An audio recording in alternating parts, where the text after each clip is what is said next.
All right, let's get it. Drive time Wednesday afternoon, 9 minutes past the hour of 2 o'clock. It is another scorching, hot Utah July day outside. And as it is every single day, it's good to have you along for the ride. Spence Checketts behind the mic. James is getting us on air today, pulling double duty. Porter will be along for the ride coming up in just a little bit. We have a jam-packed, busy show on this Wednesday afternoon edition of the program. It is a Friday for us.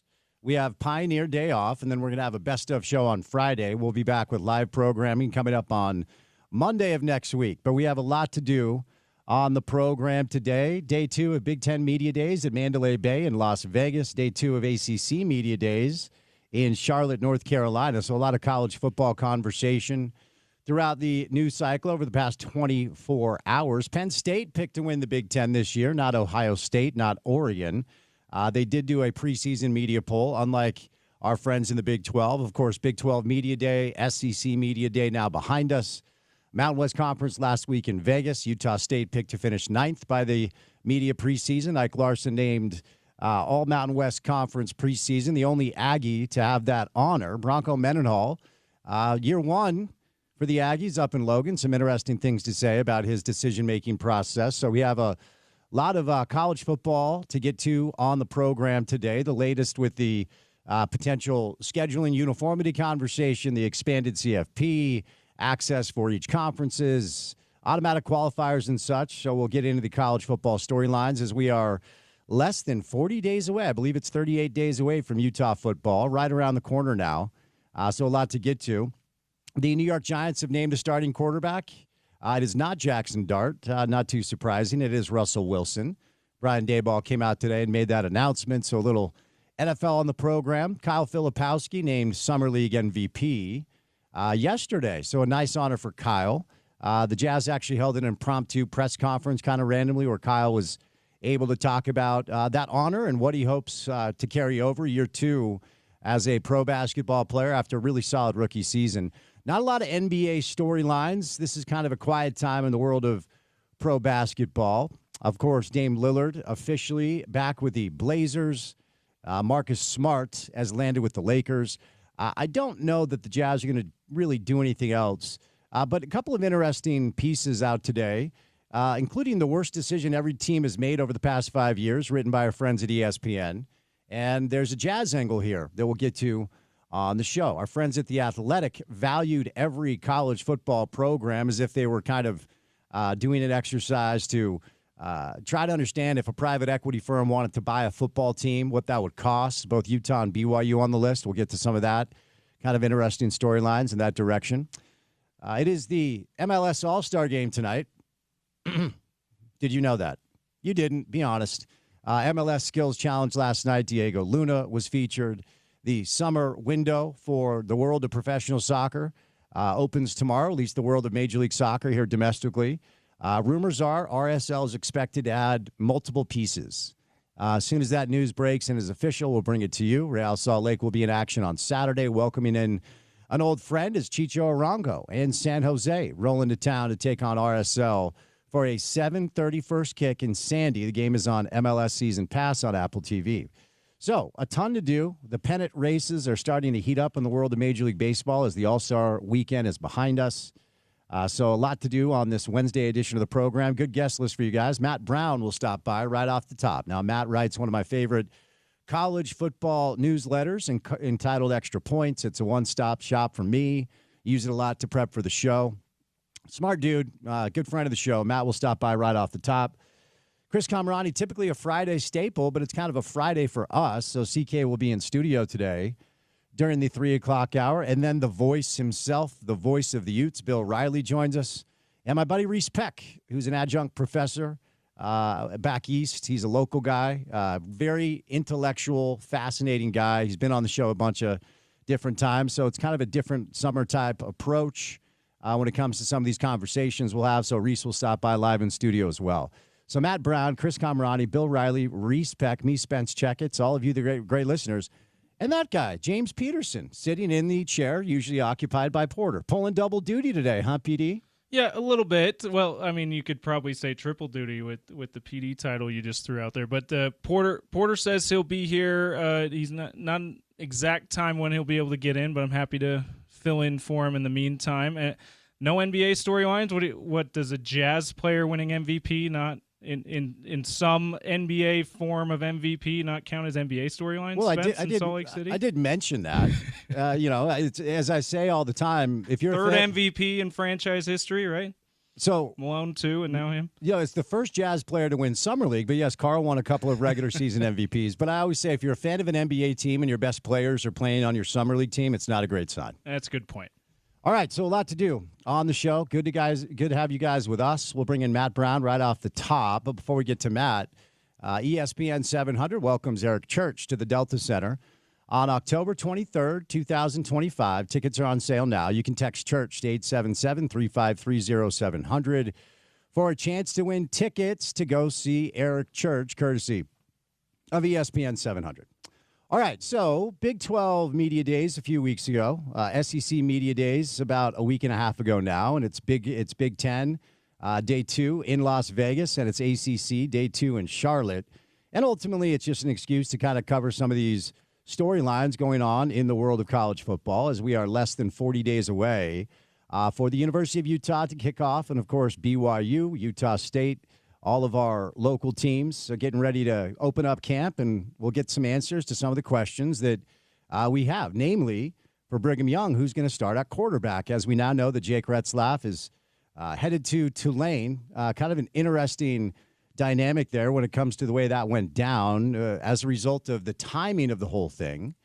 The transfer portal was not open. And so the Tulane coaches were not able to contact Jake Retzlaff directly. They had to contact his reps. As the story goes, Jake was recruited by the head coach of Tulane out of high school. So ultimately, they kind of have a situation where they know each other. They're familiar with each other. So who will start at quarterback for BYU? They'll open up the competition once fall gets going. A lot of fan support for the Bear Bachmeier kid. Of course, we'll have to kind of wait and see who A-Rod decides to tab to run his system. I think it's kind of nice that for the first time in a few years, the University of Utah does not have any ambiguity about the quarterback position. And yes, Cameron certainly was named the starter. We knew that when healthy, he was going to be the guy. But just too many unknowns regarding that situation. So to have it settled that Devin Dampier is the guy is a really, really solid thing for Utah heading into camp. As I say every year about this time, if you're a fan of a college football team, the less questions that you have entering camp, that's always the way to roll. So it's good for Utah to have that solidified. We'll see how BYU figures that out as we're high speed ahead to actually talking about games in college football as opposed to the future of conference realignment, the future of TV deals, the expanded CFP, schedule and uniformity, et cetera, et cetera, et cetera. So UCLA opening game, that is a late kick. Remember, BYU will get things going with Portland State. And if you're BYU, I think that's ultimately a nice soft landing spot when you're trying to break in a quarterback. Because the interesting thing about the conversation regarding Jake Retzlaff, is you hear a lot of people say, well, and I've said this because it's true. Last year, BYU's success, in my opinion, wasn't predicated on the play of their quarterback. You know, Jake was 11th in the Big 12 in QBR. And he had some excellent moments in a vacuum, made some big-time plays down the stretch, and some clutch plays down the stretch. Certainly did that here in Salt Lake City as they beat Utah last year 22-21 with that crazy ending. And Jake deserves a lot of credit for a lot of things. But if you're a BYU fan, I don't think this is a death blow. I really don't. But the other side of that coin is when you haven't done something before and you're asked to do it for the first time, I don't care how talented you are, it's going to take a minute for you to kind of get used to how that works. And whoever the quarterback is will be taking their first snaps as the quarterback for BYU. McKay Hilstead played as a freshman at Utah State. And certainly some of the other QBs in the room have a little bit of experience, but none of them have the experience Jake did. So I do think, in a way, this will be a setback, but I just don't think it's a death sentence. And most of the preseason Big 12 polls indicate as much. The Vegas over-under for wins for Brigham Young has not moved all that much. But obviously, when you have a question mark under center, that's going to be the first topic, and that's the biggest question to me for any of our teams locally here in state as we approach camp. So I referenced this earlier. The Athletic wrote a really interesting piece. Matt Baker wrote it. So college football program valuations, ranking every Power 4 team by how much they'd sell for. So I find stuff like this really interesting, and we've talked about it on the show. I'm actually a little bit surprised that it hasn't come to fruition tangibly, and it's still more rumors and conjecture, that private equity has not made its way into the world of college football, at least in a way that I thought it would. I thought it would once this idea was kind of floated out. I believe it was the owner of the Bucks who had a sports conference, just came out and said that he and his partners are looking to make an offer to buy like 48% of Ohio State. And what's that number? What does it look like? And how does that work with public schools, right? When the local government is involved and it's not as seamless as being able to just go buy a property. So when you look at the rankings and tiers that Matt Baker essentially unpacked here, and he went through a pretty arduous process. I mean, tried to analyze market size, tried to analyze brand awareness, current and past success. The most valuable team in college football, according to Matt's model, is the University of Texas, and the valuation would be $2.38 billion. Honestly, I think that's low. Their 3-year average football revenue is $183 million. And just going down the list, you know, as we talk about, if you're one of those people that pushes back on the narrative of the SEC and the Big Ten essentially owning the landscape of the sport, this is not the list that you're looking for. Texas would be 1 out of the SEC, and then you have Georgia at 2. Ohio State is valued at 3. Notre Dame, independent, at 4. And then Big Ten's Michigan out of the Big Ten would be 5. And then it goes Bama, SEC, Oklahoma, SEC, USC, Big Ten, Tennessee, SEC, LSU, SEC, Penn State, Big Ten, Florida, SEC, Auburn, SEC, Oregon, Big Ten, Texas A&M, SEC, Washington, Big Ten, Nebraska, Big Ten. The first team on the list of these valuations is Florida State at $867 million. They're out of the ACC. Then it's Wisconsin, Iowa, Michigan State, all out of the Big Ten. Back to the ACC where it's Clemson. And then it's Arkansas, Miami, ACC. We have not named a Big 12 team yet. Ole Miss, SEC, North Carolina, ACC, South Carolina, SEC, Minnesota, Big Ten. And the most valuable team in the Big 12, according to Matt Baker's model, is none other than the University of Utah, valued at $539 million. And Utah is the first Big 12 team on the list. And then TCU is the second Big 12 team on the list. But of the top 25 most valuable properties in college football, the top 30, the University of Utah is the first Big 12 team in at number 29. The rest of the top 28, it's laced in SEC and Big 10 with a few ACC schools. TCU comes in right after Utah at number 30. And as we make our way down the list, I am still not seeing Brigham Young, which is a little bit surprising. So Colorado is in the mix. So BYU, their valuation, the 9th most valuable team in the Big 12. The average football revenue, $43.7 million. And their projected price would be $306 million. So the 9th most valuable team in the Big 12, BYU, that feels low. Interesting to consider kind of how this model unfolded. But again, of the top 20 most valuable teams, you have 2 ACC teams, and then everyone else is SEC and Big 10, because that's just kind of how the sport has unfolded. All right, we'll bring in Matt Brown coming up on the other side. Interested to get Matt's take on this. Matt writes an excellent college football newsletter to get you ready for the college football season. Chris Comrani, Bill Riley, Reese Peck, jam-packed, busy Wednesday show. Halfway through that work week, one day closer to the weekend. It's a Wednesday drive, and it's good to have you along for the ride right here on ESPN 700.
All right, Chris Camerani from The Athletic will join us live in studio today during the 3 o'clock hour. We have the voice of the Utes, Bill Riley. My buddy Reese Peck will roll by in studio as well. Batting leadoff, Wednesday afternoon style, our buddy Matt Brown writes the college football newsletter, Extra Points, which I use all the time to prep for the show and understand the landscape of the sport. Matt, happy Wednesday. Happy Wednesday, buddy. How we doing?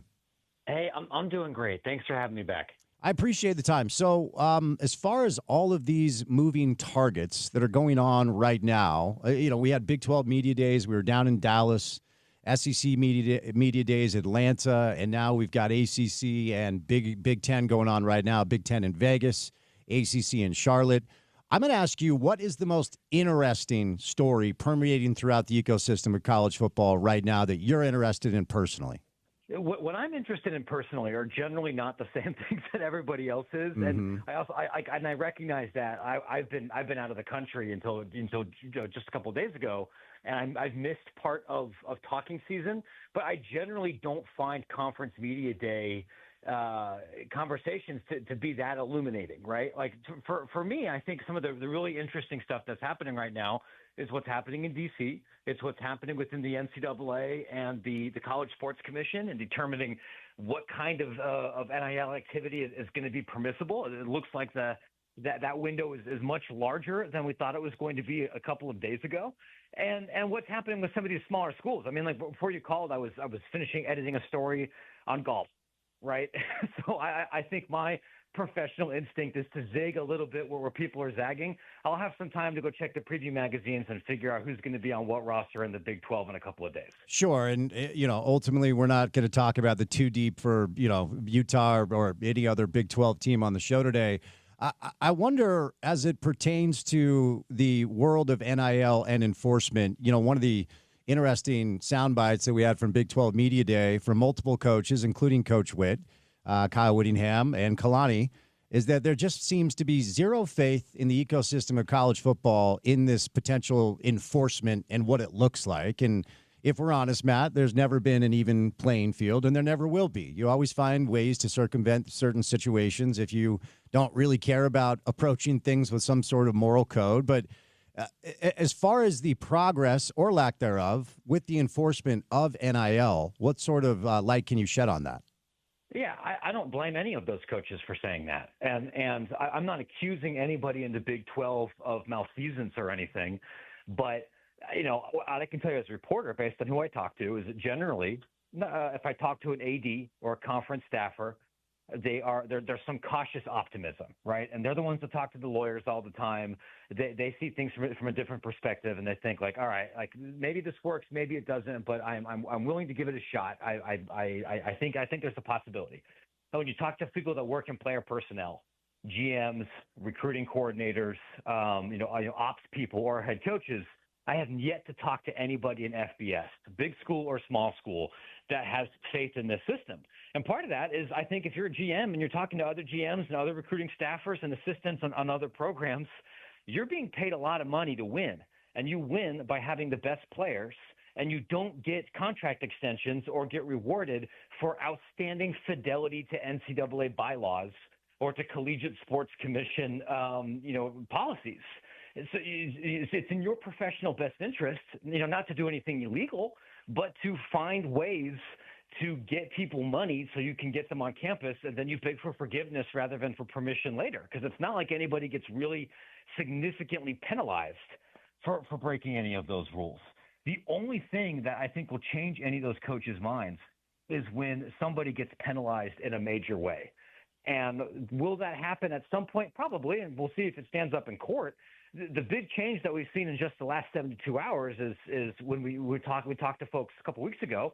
The guidance was we're not going to permit NIL deals from collectives. Those aren't real businesses. They'll be presumed to not be for regular business purposes.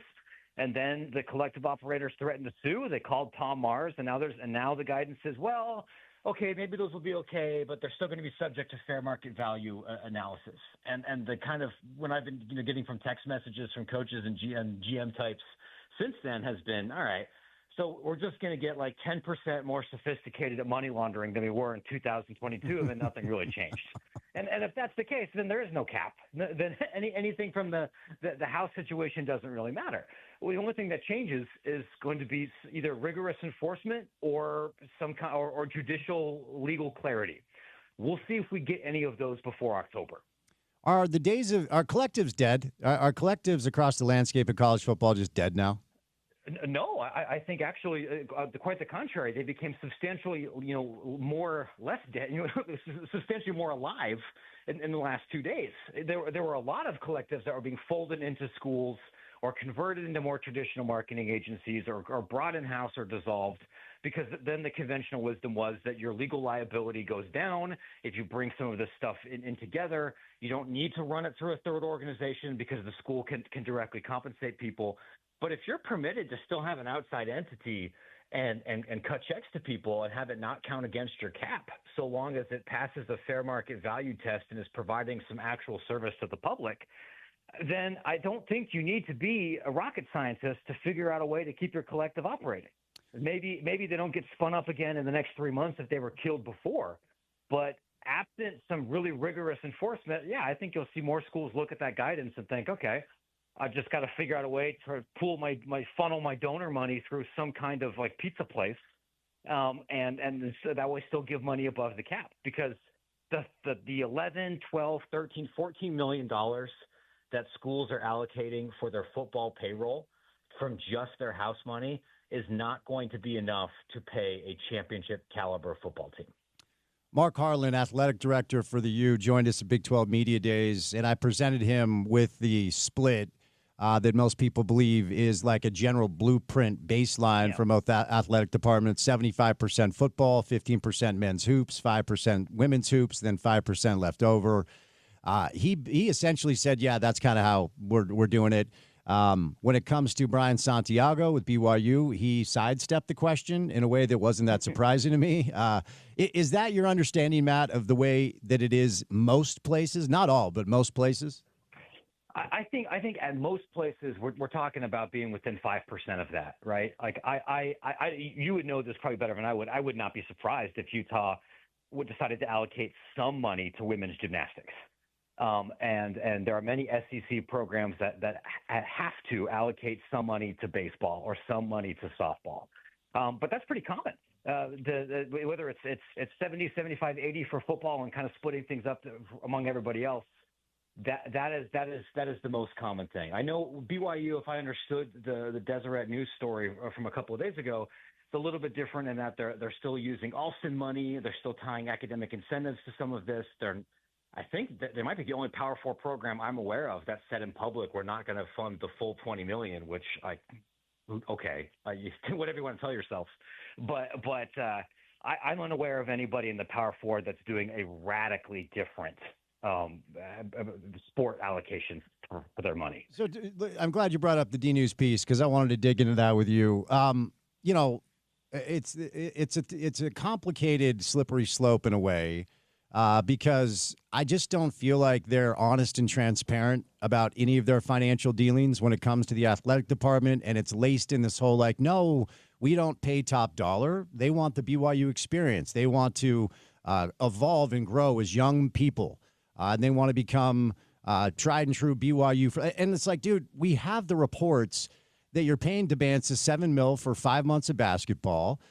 Scott Drew, the head coach of Baylor, he said that Rob Wright, the point guard they were able to grab, is $3.5 million. If you do some loose math, they're paying $13 to $15 million for their basketball program. They just signed Ryder Lyons. The report is Ryder was looking for 7 figures and 7 figures before he leaves on his mission, which, so they're paying top dollar. I don't know what the whole we're going to do 18 mil does outside of maybe make some people down there feel better about going out and buying talent. And I'm not hating on the whole process. I'm just like, don't tell me I'm not seeing what I'm seeing. Like, be honest about how you're dealing with it. What do you make of this entire, your takeaways with the Deseret News story and the way BYU's handling this new reality of college sports? And again, not breaking any rules, but they are spending top dollar for talent. Yeah, I'm conflicted about this, and I've been asking myself, like, is my emotional visceral reaction?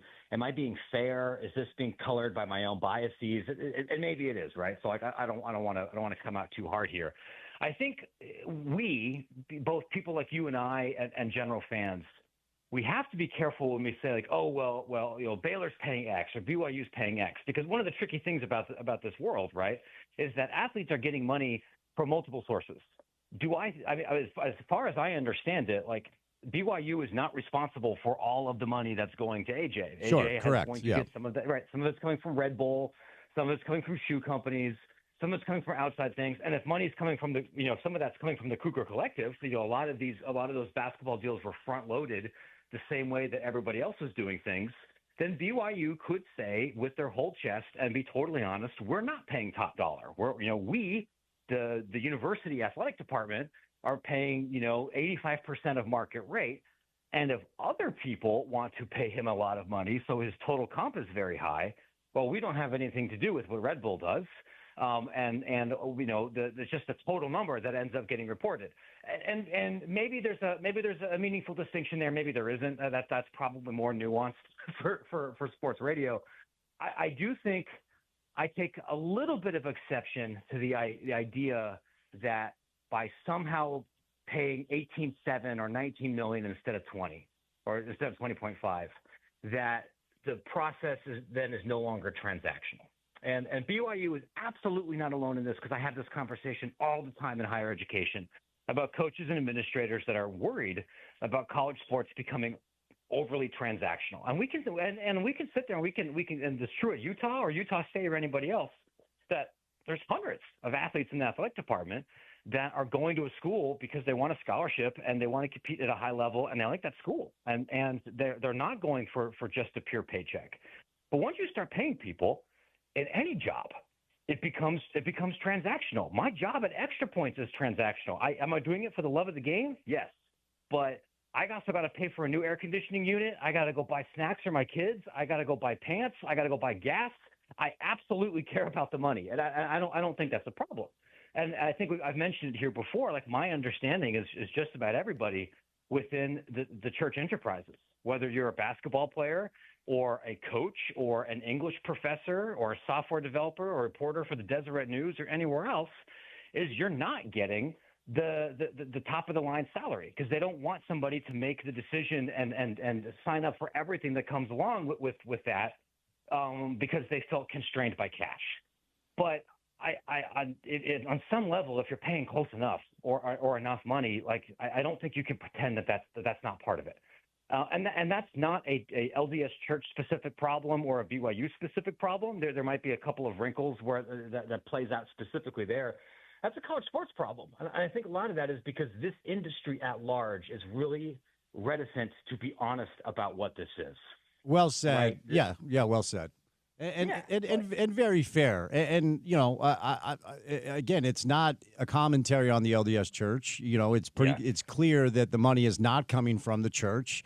I think you and I have talked about this before. I went to lunch with a very powerful local booster who told me at the time his understanding is BYU has 9 7-figure donors, while Utah currently has 2. Now, that was about a year ago. I don't know what the up-to-date number is, but there are a lot of powerful, rich. I think Utah's got a little bit more in their fundraising department since then, but your point's certainly well taken. Okay, let me follow up because I'm not aware of that dynamic. What's your understanding of where Utah finds itself in this ecosystem? Yeah, my understanding, I've talked to some people, that work in the program and around the school, this summer about, hey, over the last year, we've looked at ourselves and like, okay, we need to get a lot better at major gifts. We need to get a lot better at cultivating athletic donors, not just for athlete payroll, but across our entire department in big and meaningful ways. We have to do more than just the occasional golf scramble, and we have to do more than just letting ourselves be known as a place where some players might get trucks. And so they recruited staff to do that, and they spent a lot of time and energy on it, and it's gotten better. I couldn't tell. I don't think I would feel comfortable saying on the air like what I think the payroll number is, because some of the money that's being donated may very well go to facilities or capital projects or things that have nothing to do with NIL. But I would feel pretty confident saying, like, I don't think this athletic department is poor. And I think whatever lessons they learned from 2022 and 2023 have been taken to heart, and they're going to be prepared to get the money that they need to be successful across multiple sports, which you have to be in the Big 12 because, like, nobody is a complete financial behemoth. There's no Ohio State in that league, but there's also 12 schools in there that think, hey, if we really go after it, we can be the top dog in here. Which means that everybody is trying to do the same things that Utah and to some extent BYU are doing. It's going to be very, very competitive. When it comes to collateral damage, Matt, the University of Utah has already cut their beach volleyball program. And, you know, I haven't heard a ton of pieces of collateral damage with other smaller sports being cut across the landscape of collegiate athletics like I thought I would. Do you anticipate more of things such as that, you know, having to just simply cut programs that are not close to generating any revenue and certainly not on the same level of basketball, football, et cetera? Do you think we're going to see a lot of that? We are, but it's looking different. And I'm not surprised that we haven't seen a ton of sports being dropped at the Power 4 level. A big part of that is because when you drop those kind of sports, you tend to be a magnet for legal action. And when you look at what happened with Michigan State and with Iowa and with Clemson, and when they tried to decrease the number of sports that they had, they all got in trouble with Title IX, and they ended up having to readjust some of their sports sponsorship.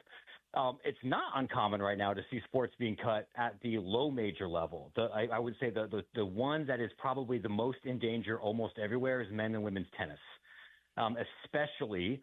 Not to get too political, but like this is the reality. Like collegiate men's and women's tennis tends to recruit overwhelmingly from international athlete pools. And if the federal government is going to make it harder to get student visas, or if athletes think that there's a greater risk of not being able to stay around the whole 4 years, and it's harder to fundraise from those players after they graduate, that's an easy sport to drop. And when you get rid of one of those sports, it's not like you're saving a ton of money off the coach and the travel for the tennis players. But if you decrease the total number of athletes you have, you can decrease your spending on like your back end administrative services. Where you're going to see cuts way more likely and way more often is what happened with Oklahoma a couple of weeks ago, where I think they cut like 5% of their total athletic department staff. You're going to see layoffs all over the Power 4. And it's not going to be we're getting rid of the baseball team so much as we're getting rid of 4 people that used to work in development or nutrition or analytics. We're going to get rid of academic support specialists. We're going to get rid of communication staffers. We're going to let positions remain vacant when people retire. We're going to hire a 22-year-old instead of somebody that has some more experience. And that's really sad for their families, and that can be bad for the industry at large. But I don't think you're going to see a wholesale retreat from sports entirely. It's going to be, how can we cut scholarship spending? How can we cut the infrastructure spending and maybe make those cuts be a little bit less public? So I wonder, since you and I last spoke, Jake Retzlaff has announced his intent. He's going to go to Tulane. Kind of some interesting timing. Because the transfer portal was not open, so they were unable to contact Jake directly. They had to go through his reps. I guess the head coach at Tulane recruited Jake out of high school. Okay. So what do you make of Jake's decision? And kind of inform us about how this process works when a player cannot enter the transfer portal and trying to find a new place to play. I would say part of it is a little funny. And I'm saying this as a guy that used to live like 3 blocks from Tulane's campus. To go from a school with maybe 4 Jewish students and a ton of Mormons to then go to maybe the most Jewish program at FBS and a school that might have 4 Mormons is a pretty dramatic shift just from like life. I think from a football perspective, the timing does make this really, really interesting because as I understood it, like if you're going outside of the portal and just enrolling, you start as a walk-on. And you don't have, you weren't there for spring ball, and you're not immediately in the team facilities or around the team instantly. I mean, like fall camp's going to open for almost everybody in a couple of days, so it's a little bit academic. But Tulane has good quarterbacks on their roster. Like they're a team that's built to be competitive in the American this year. I think it's difficult, even if you're really good, to come in and completely, win a job when you have that little prep time. I'm sure that Jake's a smart guy, and I'm sure he's trying to pick up things as best as you can schematically. And I'm sure Tulane wasn't bringing him in to be a depth piece. But whether it's him or nearly anybody that ends up changing this close to the season, I think it's really difficult to come in and just dominate from day one unless you're Caleb Williams. And no disrespect, like that's not what Jake is. So whether he's the opening day starter, maybe not. But if he is, like, I wouldn't be surprised if Tulane goes pretty run heavy, or you're not seeing a ton of explosion in the beginning of the season. And it takes a little bit of time to win over a locker room if you haven't built those relationships and had those reps. It's not an easy situation for anybody. We had Chase Hansen in studio this week. Chase played at the University of Utah, played in the NFL, and he was a quarterback at Lone Peak, and he was an awesome high school player in the backyard of Lavelle Edwards Stadium, and his father played at BYU. It was this weird era, Matt, where for about, 8 years, and it coincided with Bronco's time at BYU. Bronco, great football coach, year one, Utah State. We'll see what he does. But there were a lot of BYU alums that just didn't seem to like him much, and a lot of these alums had kids that ended up playing elsewhere. Namely the University of Utah. And, of course, it was a different time because Utah had the Pac-12, BYU was independent, and Kyle really had the program ticking. But I asked Chase about the Jake situation and then how honor code violations and stories that come out as a result, how does it affect you when it comes to trying to choose where you want to play football or play sports? He gave a really nuanced, complex, interesting answer as a member of the LDS Church who does not agree with the application and sometimes two-tiered application of the honor code when it comes to athletes and students. How do you think these stories, as someone who doesn't live here but also has an understanding of the way this stuff works, how do you think a story like Jake Retzlaff and the honor code violation, how do you think it lands with people across the landscape of simply being interested in sport? I mean, when you hear this story and you're not tied to Utah and you're not tied to anywhere in the LDS extended universe, and you just hear about this, and I mean, like my phone has blown up right over the last couple of weeks. Was like, wait, like somebody got suspended for having sex? Like that's a biological thing that almost everybody does. Like that's crazy. And they're like, well, I mean, the situation's obviously in this particular case may be a lot more complicated and nuanced than that. But it's a surprise. I mean, like, no, this is a school that has very strict laid out values that are expected to be followed for everybody, whether you're LDS or not. And then the response, I think, varies a little bit depending on somebody's faith background and where they are in the country and a couple of other demographics, right? Like if you are somebody that came from a really strict Catholic home and spent your high school playing in parochial schools and were involved with other similar honor code systems, the idea that there might be university conduct policy that extends beyond the NCAA handbook, I don't think that would be shocking. If you're from a really secular environment, then that may be a difficult culture shift. Like what I have heard from people who have played there and gone to school there, and you can find opinions about the honor code all over the map, even from very active, engaged Latter-day Saints.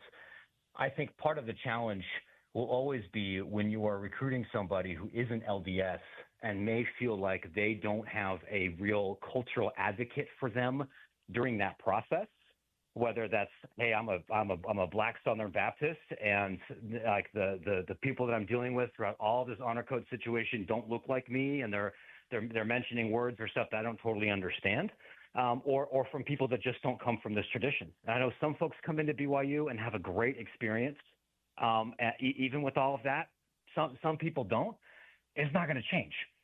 And I think I was more interested in pushing that harder earlier in my reporting career.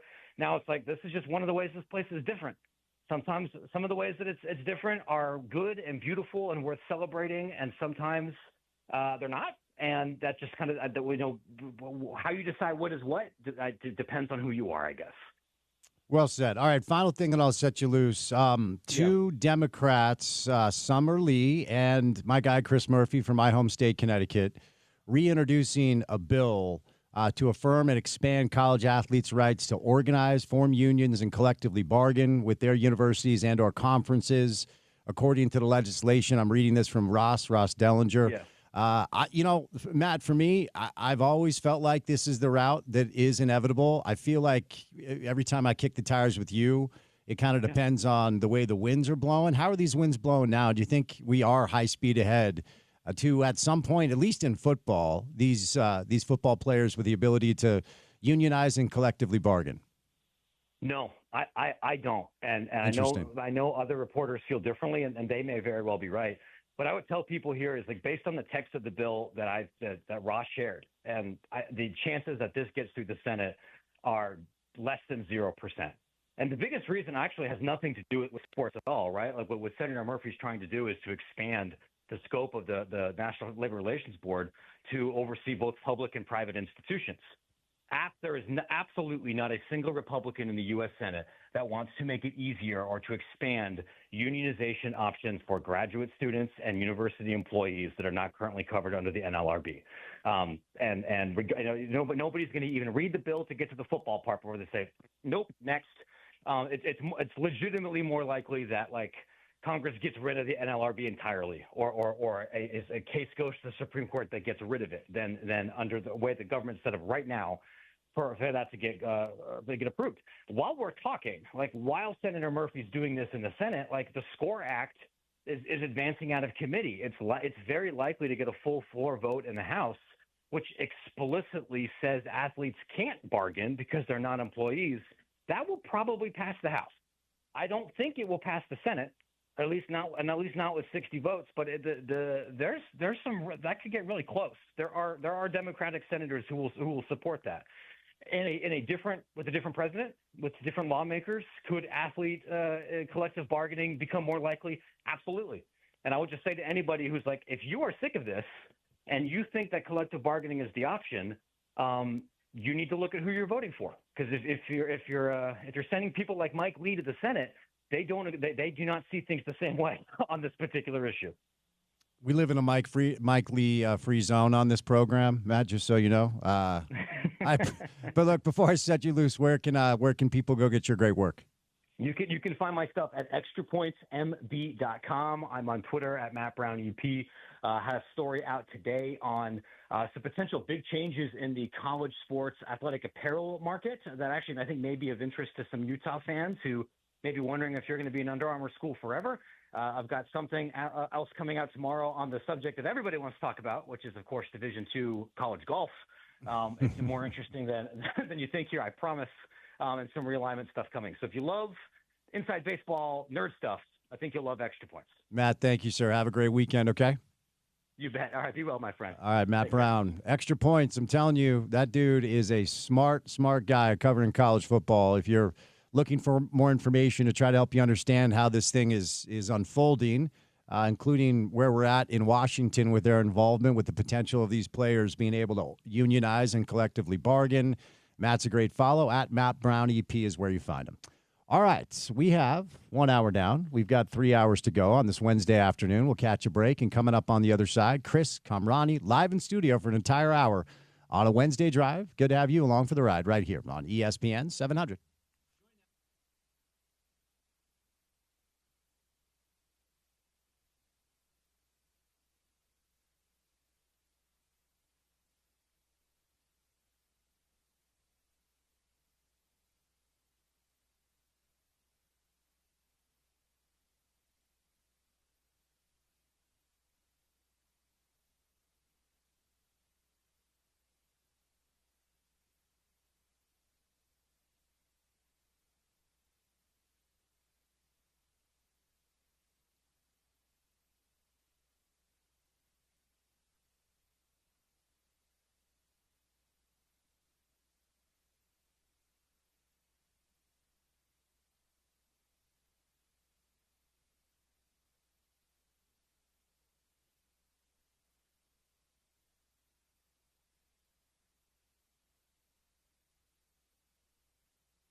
See, the problem with this bump is you can't step over it. You have to let it play. Did you pick this, Chris? No, this was James, but This is James' This pick? is approved. Okay. A little Phil Collins on a Wednesday afternoon. Chris Camerani live in studio. CK, happy Wednesday. How are you? I'm good, man. How are you? I'm good. You look a little weathered. It's been a while since I've been in studio. It has been a minute. We kind of had a gap where everybody was going every which way the last month or so. Indeed. I was out of town. Thank you for saying that I look weathered. No, but I'm going to get there. I was out of town. We had Big 12 Media Days. Then I did the Portland thing, love Portland, and then officiated the wedding. You have been... Well, last time we had you on the show, you were starting the 8-day journey of keeping a young person alive by yourself, which is why maybe the sleep pattern's been a little disrupted. So now that you've been a single father for 8 days, what sort of lessons can you bestow upon the people? Well, when in doubt, if you are feeling like the world is crushing you at the moment, remember that we have the luxury of, for the most part, this thing called streaming. Mm-hmm. And if you need a breather, turn on some very annoying cartoon, which I tried not to do, but there were times where you just needed to do the woosah, and just relax, walk away, and you can never have too many bars or snacks. Mm-hmm. Fruit bars, Z bars, kids Z bars, the breakfast bars. It goes a very long way. So bars and television, basically. Amanda has arrived home, so you have been rescued. Yeah. It's a different. I can remember the first time I had solo duty. Yeah. When Connor was about Leo's age. There's some anxiety, okay, we gotta make sure this goes well. I always get a kick out of because you referenced the screens. Yep. And look, it's just inevitable. Every parent uses it, and the only people that complain about it are people without children.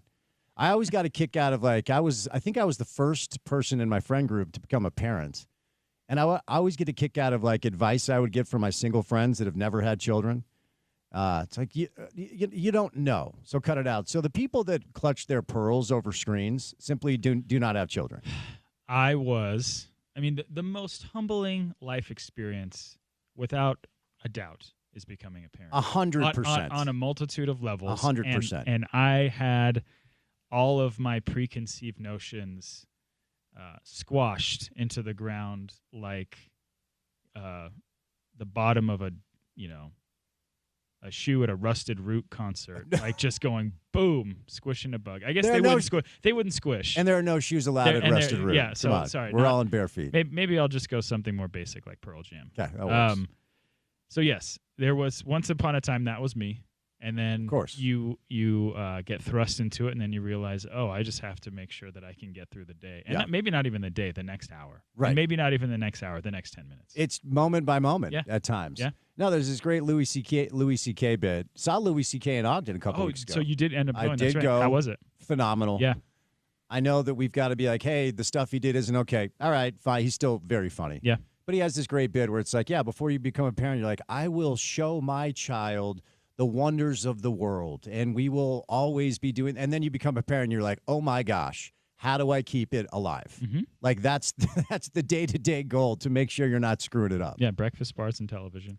I'm happy for you, and I'm proud of you. Thank you. And the weather thing was a bit. I just know you're coming off the 8-day stretch where you had to, kind of hang out with Leo and make sure everything went well. So welcome home, Amanda. Glad you survived. All right, CK. Tomorrow is the opening of the summer transfer window in the world of Major League Soccer. We'll get to some college football. Everybody, it's okay. The SCORE Act. Please don't ask me because I have no idea what's You don't want to talk about the SCORE Act? I have no idea what's You don't want to talk about collective bargaining and unionizing and such? All right. That is stuck in Washington. It's probably not going to go through. Matt Brown joined us last segment. We covered all that. We don't have to do that with you. Matt. So it's been interesting. Pablo, a couple weeks ago, hops on the show. He's like, we're going to sign four players. Said we're expecting 4 players. Kurt's a little more tempered. Jason's like everybody's dad. It's hard to exactly understand exactly how this is going to go. What are you expecting once the window opens? Multiple players, what positions, and what do you think it means for RSL? So based on reports internationally and based off what I've been told, RSL is planning on bringing in 2 number 9s. Mm-hmm. One out-and-out number 9, old school throwback, center forward. Sabo type. Yep. Love it. Doesn't necessarily need to beat guys one-on-one, but is there for service from the wide area. Indeed. Alex Catranis in crosses. swingers, if in you swingers, will. exactly. Okay. Mm-hmm. And then another guy, Ruan Cruz, who's been at Botafogo, a club that RSL is too familiar with because they moved Jefferson Savarino there. And then your guy, Elias? What was it? Well, Elias Manuel. Yeah. Mm-hmm. Ended up going there after saying he didn't want to come here. So it sounds like those two are either done or close to being done. Okay. And then if that's the case, it's a fascinating decision because clearly that means that the club is not satisfied with what your guy, and you have many guys, Big Willie Goals. Big Willie Goals has been able to add to the mix. I think he has 2 goals. He has 2. Okay. But he has the ability to hold up. He does. But Composed. this new guy apparently, who I think you pronounced his name last week correctly, Victor Olatunji. Olatunji, yeah. Mm-hmm. Yep. Younger, 25 years old, had a decent year at Sparta Prague, which is, one of the better lower level clubs at a lower level in Europe. But it's an interesting move. I wonder if it changes how Pablo wants to play. I wonder if one of those guys will be more tactically ambiguous, meaning like they can play different spots, or if Pablo has to change formation. Basically, they're not a good offensive team. They haven't been all year. Their best offensive player was gone for 5 weeks, and they, as we saw last week against Cincinnati, they were the better team against one of the better teams in MLS, but they weren't able to score any goals. So go ahead. No, I was going to say I'm just looking for this secondary story because we talked about the Olatunji kid. Is the Olatunji kid the true striker? Yes. Oh, he is. Yep. Okay. Yep. So what I was going to say is yesterday on the show, Pablo referred to the 2 attacking players as a 9 and a 9.5. There's your tactical ambiguous player who can probably step in on the wing or play the 10 because I think while a lot of people have fallen in love with the idea that Diego is a 10, I think he is another guy that can just float because of the amount of hard work rate that he puts in. Nice. Track back on defense. Exactly. And Diogo Gonçalves, outside of his winner against Portland, just hasn't cut it. Last week he was very bad. He brought a lot of promising attacking plays to a screeching halt against Cincinnati. Yes, okay. Due to his indecision. So a 9 and a 9.5 makes sense, but RSL once again is banking on the summer transfer window in order to put wind in their sails, and I think that's a very dubious ask considering international players who come over in the summer do not exactly hit the ground running in this league. And we've talked about that ad nauseum. And we've seen it here, like multiple times. The Mark Zook stuff is weird, man. Like they bet on a bunch of guys after the sale of Andres Gomez that didn't pan out. I mean, it's a bunch of swings and misses. But I did feel like there were moments with him. There were moments, but it hasn't been for a very long time. No, and Jason, when I get honest, Jason, it's a good time. He essentially said he's been horrible since he came back from Poland. Mm-hmm. I wonder if it's homesickness. It's just another example of a guy that signed in a summer window, and you're like, wait a second, he's got some stuff, and it just hasn't panned out. Hasn't panned out. Diogo, Lachlan Brook. Your guy. My guy. You got to have some guys. Okay, I'll take Lachlan. Okay. My guy Lachlan Brook, who I would imagine is not long for RSL on the crest of I don't think they're long for him either. Of the shirt. And Dominic Marksic, who they believed the sell of originally was, look what we just did with Andres. Yep. This can be your path. And conceivably it works if you're able to, put everything that you're asked to put in training sessions and style of play into purpose. But we know that it took Andres over a year with Pablo to have everything click, but not every player has the pace that Andres has or like the finishing ability. He was, one of the top assist makers in the league last year before he moved. So 3 swings and misses last summer in the wake of Andres' sale. So now you have to wonder, you're bringing in 2 guys from overseas. Can they step in and alleviate the pressure from Diego Luna, because outside of Diego, there just isn't much. And Xavier Gozo's been good, but you watch him, he's still a very young kid. You can still tell that he's maybe trying to do it all on his own way too often, which, is part of the learning curve. Diego was like that a few years ago, which is why, fans were up in arms because, they were mad that Pablo was starting. I can't even remember guys that aren't even on the team anymore over Diego, and it takes some time. So if RSL can find a way to get these guys in the mix, understanding how Pablo wants to play and acclimated quickly, then they have a chance. But like you asked me last week, if that decent run of form, the 4 games unbeaten or whatever, has me changing my thoughts about the ceiling of this team. The Cincinnati game was kind of a perfect encapsulation of who the team is this year. Pablo also, I'm trying to think, because you brought up Pablo not starting Diego, because there was Chicho, there was Andres, there was Matt Crooks, and then there was a spot that Diego did fill, but it wasn't consistent. Pablo also referenced the potential of adding to the back line, which I thought was interesting, because defensively they have been pretty stout. Rafa's been the best player probably outside of Diego on the roster. So if we say they're bringing in the 9.5, we'll use my guy Pops. He is my guy. We'll use his language. And then they're going to make an addition to the back line. Let's say it's 3 additions. What do you think that total spend will be? Because we talked about this yesterday. I think the Millers have an opportunity to really gain some brownie points with a fan base that is understandably skeptical about ownership and their unwillingness to spend.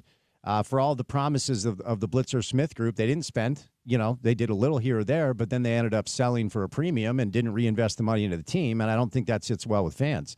So what do you think the spend looks like, and what do you think the Millers could do during this window to maybe endear themselves to RSL fans that are waiting? Right. It looks to be, on the surface right now, pretty similar to standard RSL spending practices. Reports out of Europe is, 2.5, I think, for Olatunji. I don't know if our guy Tommy Scoops has been able to confirm that or not. I haven't seen anything. But that is kind of on par with what RSL, buys players for. Like, I think Mark Zook was 1.5-ish. Diogo was 3, I think.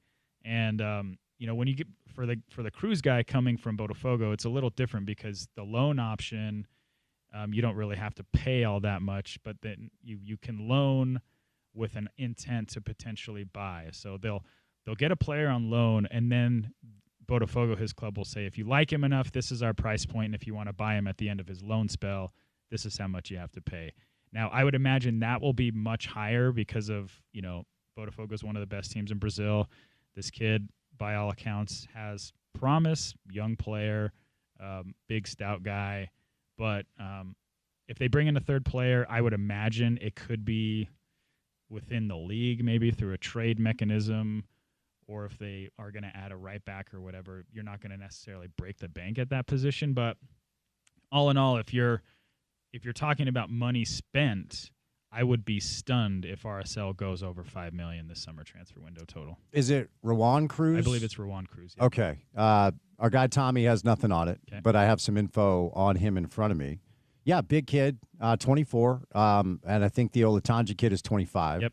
So Jason and Kurt and Pablo have been pretty consistent that they're not looking for some quick fix. They want to add to the group that could essentially grow together because it is a young core. I guess these moves would indicate that that's the direction. Yeah, but it's asking a lot, and I would argue too much for 2 brand new players and to come in, to gel with guys that they've never met, to play in a new country that they've never met, to get on those, flights and fly all over the country and get used to the weather conditions and all those various dynamics that you face here versus everywhere. I guess Brazil, you're hauling quite a bit. It's a huge country, but like my point is that more often than not, you need all types of international players to be in, if you're going to bring them in the true off season, in order for them to have a full off season with the team. But that doesn't always work out, as we've seen in previous years. Sometimes you just kind of have to take what you get. But yeah, RSL they're putting their chips in on the attack, which they knew that they had to do. So time will tell if it pays off. What was your highlight from the MLS Skills Challenge last night? What was your favorite moment? Oh, Diego. hitting the targets. Did you watch it? I saw a clip on the internet. I didn't watch it. No Messi though. Messi was like, I'm not doing this, and he's not playing tonight either. No. I mean, I guess I don't blame him. You don't blame him, but it's hilarious that this dude basically, and we knew this was going to be the case. Mm-hmm. He gets to call his own shots, like at a level that no other professional player, maybe in the history of sports, has been able to do. Yeah, and I know this is a false equivalency, but I do hearken back to the Beckham experiment. Mm-hmm. Shout out Grant Wall, rest in peace. Yep. Great book, by the way. Yep. And I was tremendously impressed at how much Beckham got it. He knew why he was there, right? And so he showed up. Wherever they asked him to show up, he showed up. You're playing in the All-Star game. You're making this road trip. And did he get hurt? Of course. But and again, I know it's a false equivalency because Beckham is not Messi because nobody's Messi. Right. But do you think MLS is recouping what they hope to recoup based off of the investment? That's a great question. I wonder, and this will come out probably in the coming years, like what the Apple deal really was able to accomplish, if anything at all. I don't think the returns have been great. I don't, by all accounts, probably not. But the reality is you're able to sign the best player of all time and bring him in. But we talk about this. We talk about this damn topic all the time. Is soccer going to change in this country because of A, B, C, or D? Yeah. No. Yeah. It's not. Nope. It's awesome. If Messi came here, you and I would be like, how do we get on the train? For sure. And go to AFF and maybe go get some Costa Vida and, enjoy the night. Lovely watch pork the salad, Yeah, maybe? that's right. Yeah. Okay. Yeah. All right. I like it. But it's outside of him making a few appearances on PTI every once in a while. Yeah. Like it was awesome. It is awesome, but it's not going to pale in comparison to what Beckham did. I think just because where the league was at the time. Yeah, and Beckham's continued investment in the league and continued involvement in the league and desire to spend time here. It really was, as much as the Beckham thing could have worked as a game changer, it actually did. I don't know that the league could have milked anything else out of that whole situation because he was such an ambassador. And he was so nice. It was the wildest thing to talk to David Beckham, this global superstar, global celebrity. His celebrity at the time may have outpaced his soccer. So handsome. Good-looking dude. Yep. Weird, high-pitched voice, but so nice. Like when we had him here, every time he was here, he could not have been better. The league really benefited from that. I told you my story, right? About when you were at the Virgin CD store. Yeah. Shout out CD stores, by the way. Shout out Virgin Megastore at the Gateway. For sure. Great location. I mean, the Gateway's making a comeback a little bit. Is it? I'm gonna give it its due. They got a cool little food court down there. Okay. But yeah, me and David Beckham, the only people in the Virgin Megastore on like a Tuesday, and just me just being like, "Hey, man," and he was like, "Hey, how's it going?" I was like, "Okay, cool." No, that's rad. The kids will never understand the era in life where you heard one good song and then had to go pay $17.99 for a CD that mostly sucked outside of one good song. Spotify would have saved me so much money. That's a during good that point. era? That's a good point. We should rank our top 5 underwhelming album purchases of all time next week. I will come back. That's a good one. I'll have to think about that one. That's a good one. We can even put in a little breakout graphic, top 5, top 5 Spence, top 5 Chris. I like it. Let's do it on Wednesdays. Okay, I'm in. I have one answer right off the top of my head. Okay. I was in high school and driving home from basketball practice, I believe. And Hold My Hand from Hootie and the Blowfish came on the radio. I'm like, don't look at me that way. I'm being vulnerable and honest here. My guy. I'm like, I like this song. I'm going to go buy a Hootie and the Blowfish CD. And it sucked. It was a bad move. Is Hootie and the Blowfish the worst jam band of the 90s? Don't call them a jam band, No? Please. They're not. Or they're how not about the biggest failed attempt at a jam band? Yes, that's accurate. Okay. String cheese incident maybe on the list as well. See, this is what you do. Now it's all I'm thinking about. The top 5 most underwhelming albums of all time. All right, final RSL thing. We'll do some college football coming up on the other side. Because you reference, last year, summer transfer window, 3 pretty big swings and 3 pretty big misses. And maybe, we have to be fair, Diogo's been better, but he could not have been worse. Like, if it was worse, he probably already would be on his way somewhere else. See, that's how bad it was for a while. Or they can't get anybody to take him. Also a possibility. Do you think Elliott deserves a little more credit for I think it was 4 years on the job as the GM? Oh, yeah. I mean, he was there when they were basically being run by the league during the Deloitte fiasco. He facilitated bringing in guys like, even though he would eventually become a locker room headache, like Jefferson Savarino is one of the most talented players that's ever played for RSL. For sure. Like, I think right now, I know your guy Jason is all about vibes and the crest. RSL would take a Savarino right now. 100%. Like, it's not. There's no question. Yeah. So, and I know they had a pass with him because he left, then came back, then left again. But yes, Elliott deserves some flowers. Yeah, I mean, and the results bear it out, and we'll see what this new window brings the club. Right now, they're still on the outside looking in, but have a chance to make the postseason. If you can make the playoffs, you never know what could happen. All right, before we catch a break, I want to let you know you can help 200 children at the road home start school in style. Stop by the Advocates in Ogden, American Fork, or Murray, pick an apple from the tree, and you can supply clothing and backpacks for a child at the road home. Every child deserves an advocate. Stop by today. See ESPN700sports.com for more details. We'll catch a break. More with CK coming up on the other side right here on ESPN 700.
Getting weird on a Wednesday with little George Michael. I don't hate it.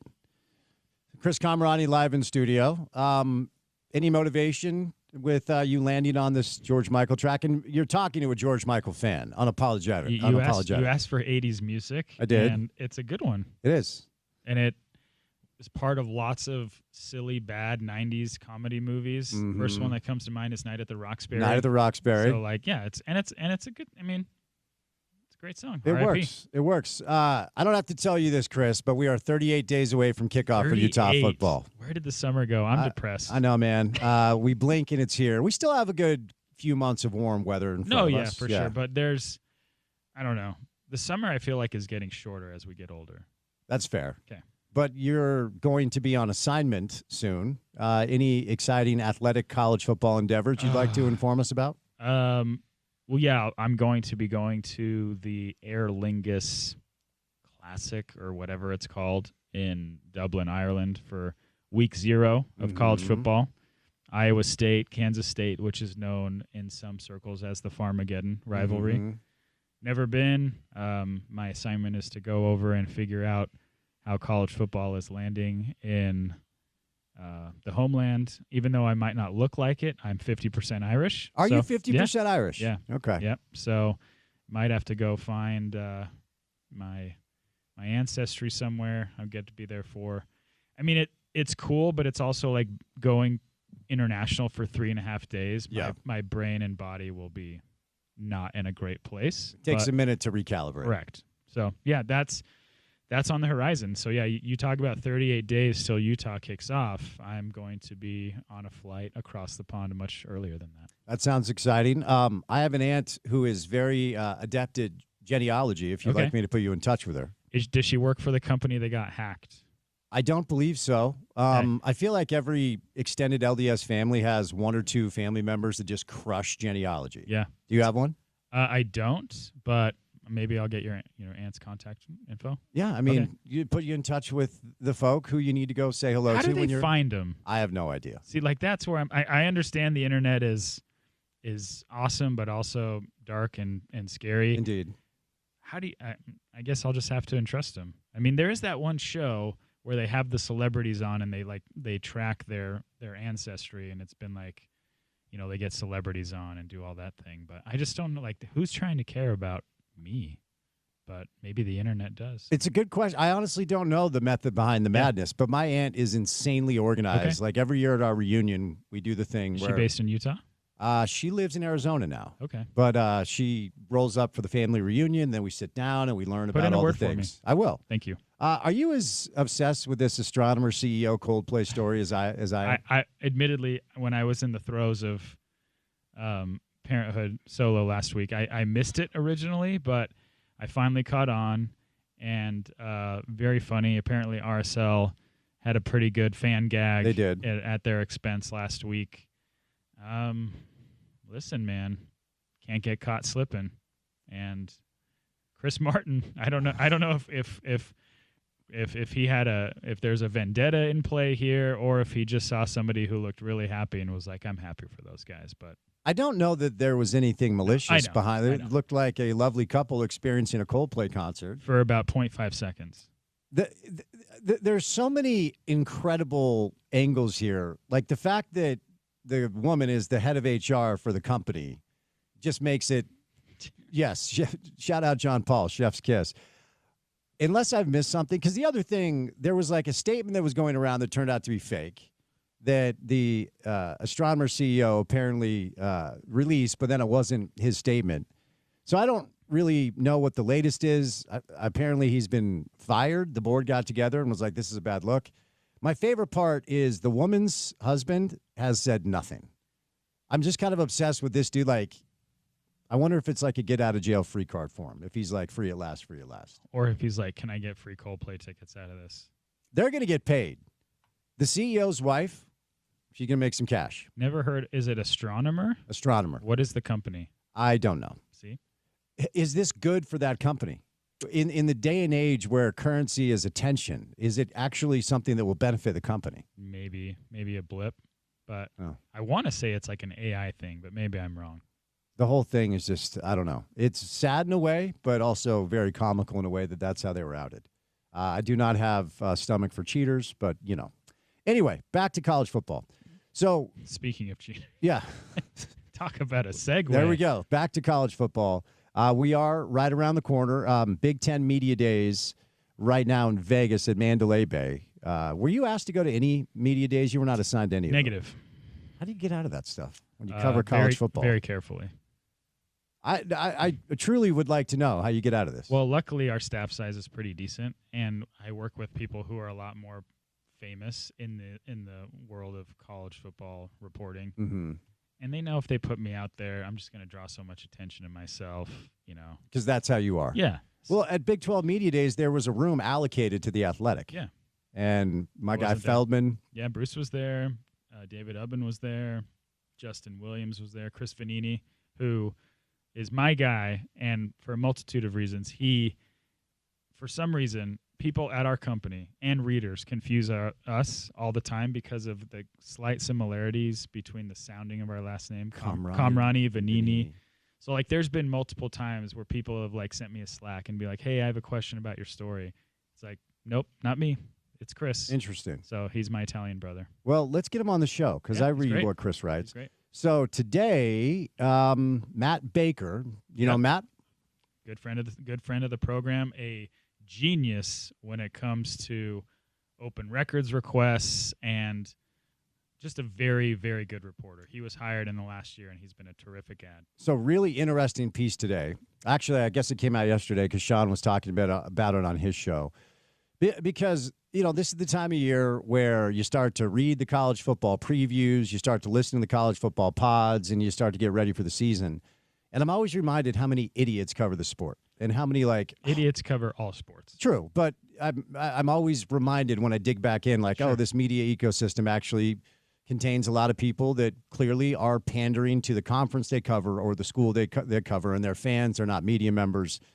And there's this kind of landscape of Big 12 media that's starting to feel like the way Pac-12 media felt at the very end.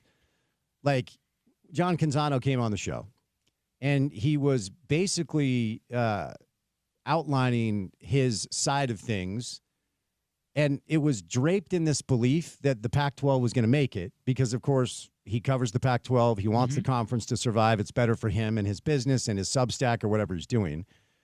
And I pushed back on the things that he was bringing to the table because I just disagree with him. He started yelling at me that I wasn't listening. I'm like, I'm listening, but you're wrong. This thing is done. It's dead. You could tell. With all of the horrible decision-making that went back all the way to Larry Scott. And, look, the first 4 or 5 years of Utah in the Pac-12, Larry Scott walked on water here because he was the commissioner that was part of the decision-making process that landed Utah in the Big 12. And then, of course, George Kliavkoff, they wait way too long to go to market with their rights. We know the deal. And Canzano's like yelling at me that I'm not listening to him. I'm like, I am listening to you. You're just wrong. This thing is cooked. And I keep hearing this, like, Big 12 media approach to try to spin it like the Big 12 was on par with the Big 10 and the SEC, which it is not in any way, shape, or form. It's vibes. Not competitive, not on a competitive level, not on a revenue-generating level, not on a national interest level. There's no world where the Big 12 is even close to the Big 10 or the SEC. And Matt today with a really interesting exercise, NCAA FBS program valuation projections. I RT'd that for you. Thank you. I seriously did. I thought like this would be good for Spence. Well, that's exactly why it came up on my feed because I follow Matt now, but I didn't prior to your retweet. Yeah. So of the top 30 schools, I already read the list, but of the top 30 schools, there are 2 Big 12 schools. One is Utah with a valuation of $539 million. One is TCU with a valuation of $523 million. Okay, the top, and you guys know which conferences they're in. Okay, all of these schools are either in the SEC or the Big Ten. Texas, Georgia, Ohio State, Notre Dame, Michigan, Bama, Oklahoma, USC, Tennessee, LSU, Penn State, Florida, Auburn, Oregon, Texas A&M, Washington, Nebraska. The first team on this list that's not in the Big Ten or the SEC is Florida State, who's in the ACC. Clemson, Miami, North Carolina, all ranked ahead of any of the Big 12 schools, which is Utah, TCU. I mean, Yeah.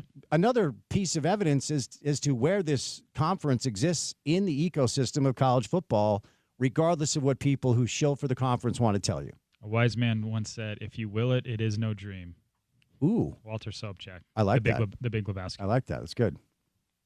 I mean, I'm with you. It seemed like that's kind of where the conference finds itself. And granted, a couple years of like astoundingly good football changes this. If the Big 12 can get 2 or 3 teams in the playoff in the next 3 years, I think maybe you start to, peel back the onion a little bit. Maybe you can weasel your way into the conversation. But until you do that, ain't nobody going to be changing the status quo for you. No matter how much you talk about it, no matter how much the shills want to just say, like, I promise this is going to happen. I promise this is a big deal.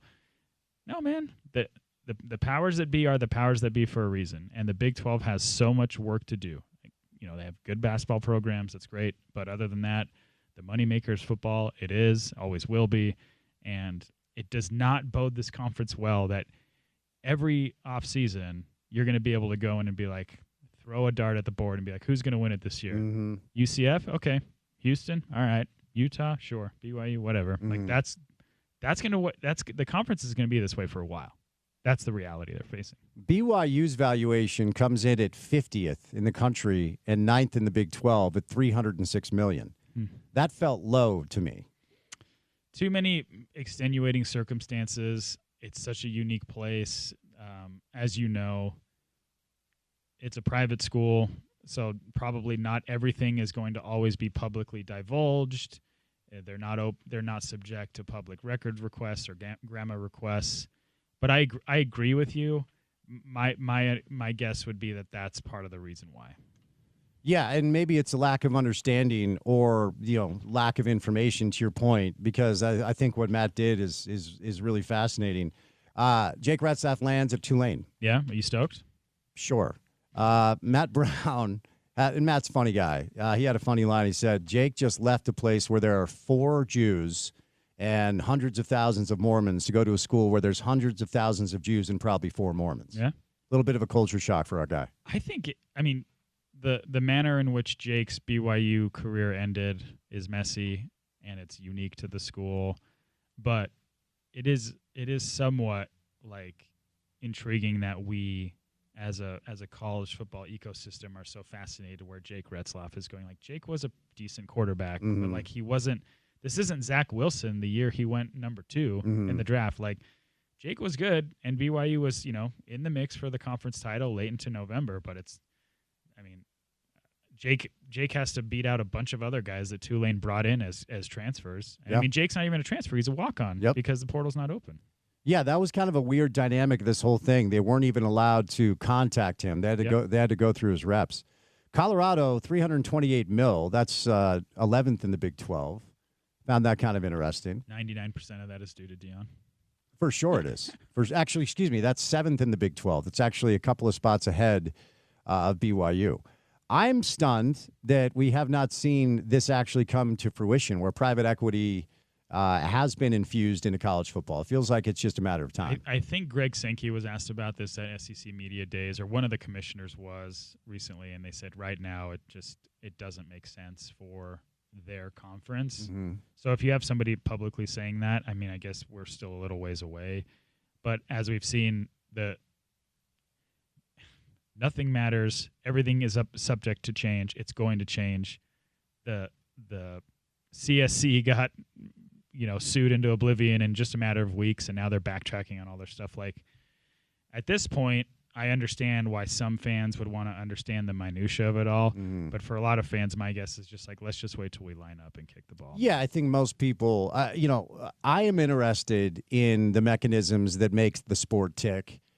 How many regular sports fans, consumers are interested in those things? I don't know. I think most people, to your point, just want Saturdays in the fall. Saturdays in the fall and just less migraines.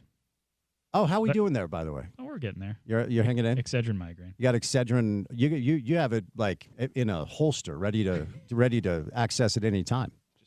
Just throw it out there, Who will be the MVP of the MLS All-Star game tonight? Ooh. Are we assuming it's an MLS player or Liga MX? I don't. I'm going to say... I couldn't name 5 players, man. I have no idea. Can you name one other player that's not Diego Luna on the MLS All-Star team? Hey, we got to get Roosters in here. Did Chicho make it? I don't know. Yeah, don't ask me questions you can't answer. Put me on the spot like that. My man. Did Aaron Herrera make it? Ooh, good poll. Do we exclude former RSL players? No, just keep bringing up former RSL players. Dude, I don't watch MLS outside of RSL. Okay, I do. yes, I watch okay. RSL. Yeah. The other night, nothing was going on, so I think I fired up El Clasico. That was kind of fun, but no, I don't watch El MLS. Trafico, bro. Come on. See, there you go. How dare you? There, JP is offended. On several levels. CK will set you loose. Good to see you, man. Thanks, man. All right, Chris Camerani, we're going to bring in Riles today. Voice of the Utes will join us. My friend Reese Peck, friend of the show, is also going to stop by today, live in studio. Appreciate Chris's time for stopping by today. So we'll get to some of the other storylines. RSL is in action of local interest coming up on Saturday. Chicho Arango will be back in town. But we are joined live in studio by a very special guest. Our friends at Roosters Brewing. Jamie stops by on a Wednesday, right? Is that you? I'm actually Red. You're Red. Yes. Wait, your name is Red? My name is Madeline. Everyone calls me Red. Okay, good. Let's get you right in front of that microphone. Madeline, nice to meet you. How are you? Nice to meet you. I'm doing well. So is it an easy parallel to say people call you Red because you have red hair? Well, honestly, my granddad called me Red when I was growing up, and as I worked in restaurants, it just kept sticking around. Are you one of those like lifetime in the service industry restaurant folk? Oh, yeah. See, I got my first serving job at 14 in Oklahoma. At 14 in Oklahoma, and you've kind of just ridden with it, huh? Pretty much. See, I did it for, let's get you right in front of that microphone. There you go. I did it for 6 months in college. Yeah. Which is everybody should have the experience. I completely agree. I was not very good at it. And, I'm glad that I was able to find other ways to make a living. What do you like most about working in the service industry? Man, I know it's pretty cliche to say, but I love the people. I love getting to, spend time, especially I've always worked at restaurants that have regulars. Sure, The bar I worked at in college, I mean, literally people walk in and you're pouring their drink before they sit down. That's sort of fun. places. And I just like kind of building those relationships. I'm pretty scatterbrained, or I like to do multiple things at once, so it fits my personality well. Well, I always had tremendous respect because I worked with like professional servers. Yeah. And they make good money. They know how to do it. They're organized. And, I think the first night I made like $12 and I went and got some Wendy's and I had like $5 left over. So I'm like, I need to find something else to do. Something else. So Madison, we're flying blind a little bit here. Are you with Roosters or are you with Ketos? So I'm with Roosters. You're with Roosters. I'm the Leighton brewer for Roosters Brewing Company. Okay, very nice. So Roosters Brewing, 4 locations, 2 in Ogden, 1 in Layton, and then 1 at the airport, roostersbrewingco.com. What do you want our listeners to know about what you have going on at Roosters? Well, we're kind of in the middle of our beer fest season. Tomorrow is Pioneer Day, the little spinoff of Pioneer Day that we do. Indeed. Down at the Bee Stadium, we're going to be doing a beer fest that has dessert pairings. We're doing our honey wheat with a bread pudding. So Okay. come by and grab a little slice of that. It's a really wonderful event that they do for Pioneers Day each year. We also have a couple other events coming up. In October, we're actually having our very own brew fest up in Ogden. Are you really? We are, for the love of beer. We've done it a couple years. It's been a couple years since we've done it, but when we first started opening, we did a couple fests. And this year, for our 30th anniversary, It is indeed. we decided to bring it back, and we're going to do a whole big kit and caboodle off B Street in Ogden. It's October 11th. Very nice. I'm glad that you're able to tell me about these things because my talking points have an event on June 21st. So we're going to just go ahead and put that aside. So before I set you loose, all the locations, where can people go get more information? Absolutely. So our original location that's 30 years old this year is on 25th Street in Ogden. Our tap room, which is a bar. All the other Roosters restaurants are family friendly, but the tap room at B Street is a bar, so you got to make sure you're 21 before you head there. We also have our Layton location, and we have the location in the airport. So right after you get through security, you can't miss it. Great to see you. Thanks for the knowledge and information. And you seem like a very pleasant person. I'm sure you're excellent at your job. Nice to meet you. Nice to meet you. All right, we got 2 hours down, 2 hours to go. We will catch a quick break and bring in the voice of the Utes, Bill Riley, coming up on the other side right here on ESPN 700.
38 days. 38 days away.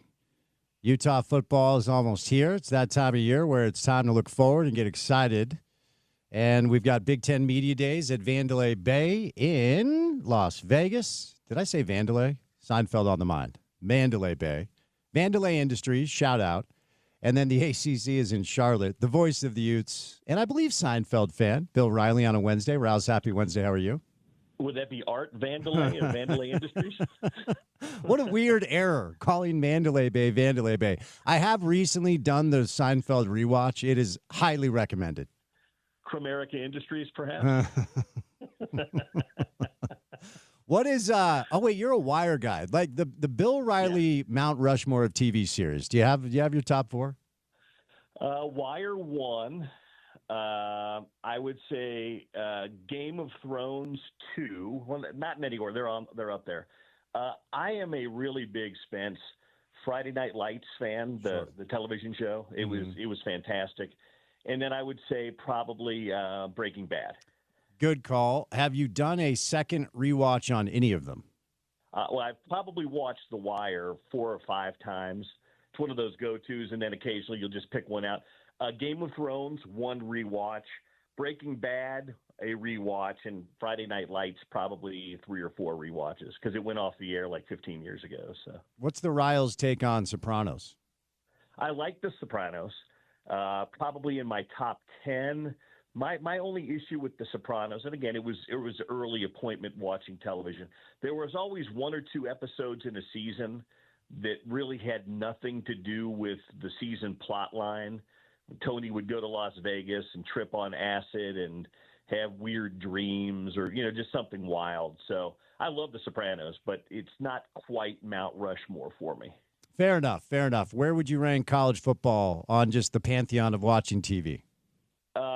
Well, in-person watching, amazing, and on TV, pretty good, too, depending on who's producing it.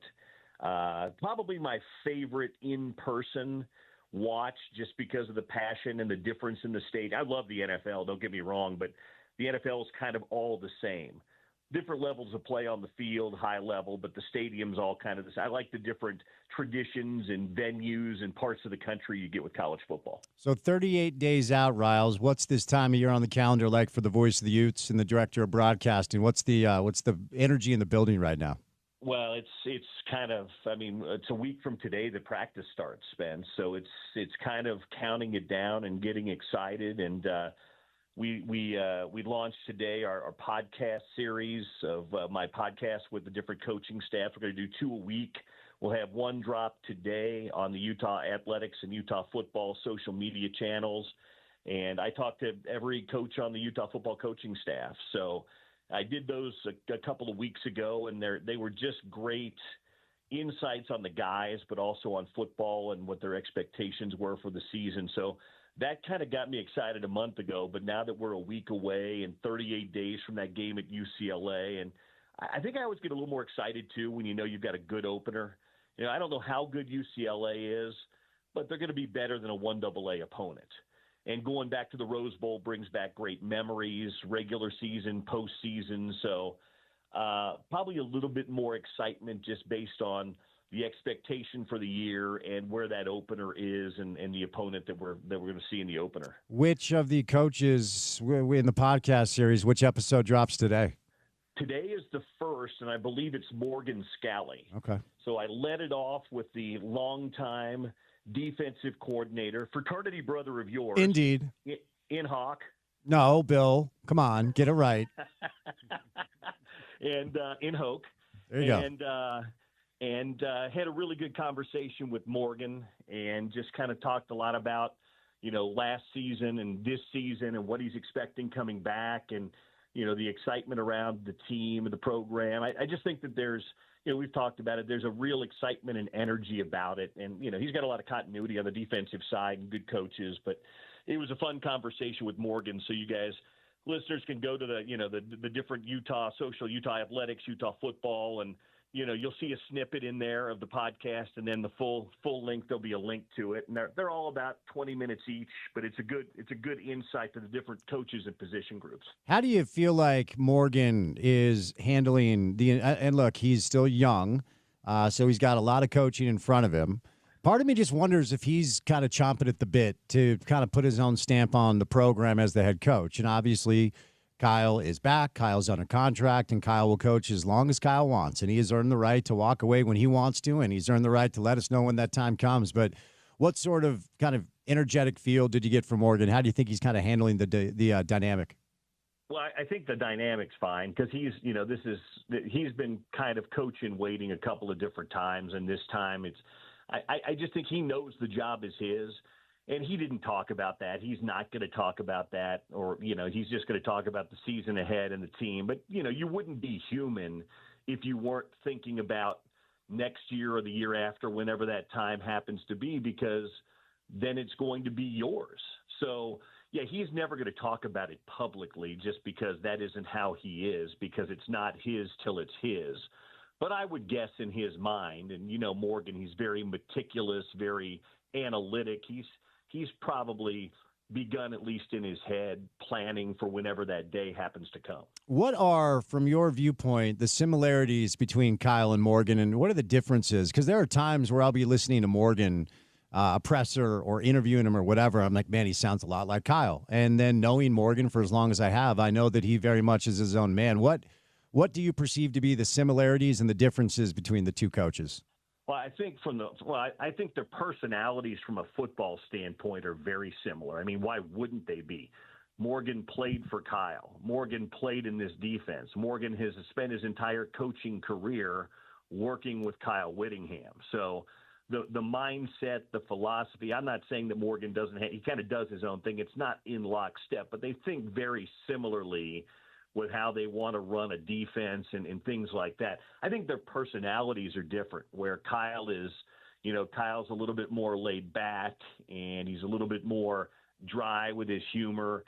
Morgan can be, in the right situation, he can be very playful, kind of goofy, practical joker. Sometimes you hear people tell stories about practical jokes that he, pulls with other coaches inside the building. So I think from a football mindset, they're very, very similar. Their personalities are probably a little bit different, though.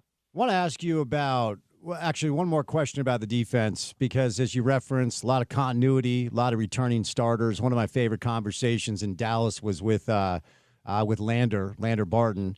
We were lucky enough that Paul Kirk didn't know we had him on already, so Paul brought him over, and we had like another 20, 25 minutes, which was great. And unlike you, he wasn't ripped from us when we were interviewing him, Mr. I have a handler now. But anyway, if I forced you to give me a question mark you have defensively, whether it's a position group or an individual player, even though it feels like that side of the ball is always fine, what would you say to that, Bill?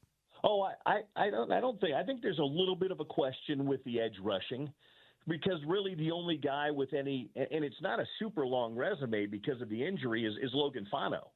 The other guys are really talented, but they don't have a lot of experience or reps under their belt. Now, say what you will about that, Utah tends to find and develop defensive linemen very, very well.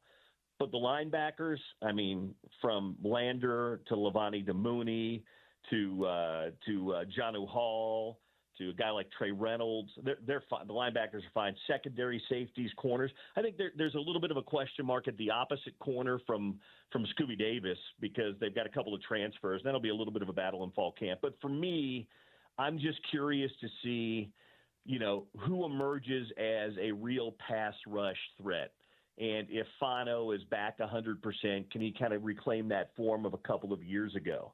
He kind of turned it on a little bit at the end of the year, kind of like Lander Barton did, coming off that injury in 23. But that would be the question, at least, that I think, you've got to see some game action to know when that will happen. So that would be my one question about the defense. When it comes to the health issues over the past few years, I think it was last season, maybe the season before last, but Coach Witt was very front-facing and salient about the points he was making as far as how they went about camp to try and curtail that. I don't know that you can, honestly, in a sport like this. I just think you have to ride the wave, and every team and every school has these weird seasons that they're pretty much derailed by injuries. But as far as the approach of the team in camp before kickoff, any information, enlighten us as far as trying to keep these guys healthy as long as you possibly can, even though they're playing a violent game? Yeah, like you said, Spence, you can only curtail it so much. Now, fall camps, whether it's the NFL or college, are way different than they were 10 years ago, 20, 30 years. You don't have two-a-day practices anymore. You don't. The NFL doesn't do them that way either. So you have to make the most of your time.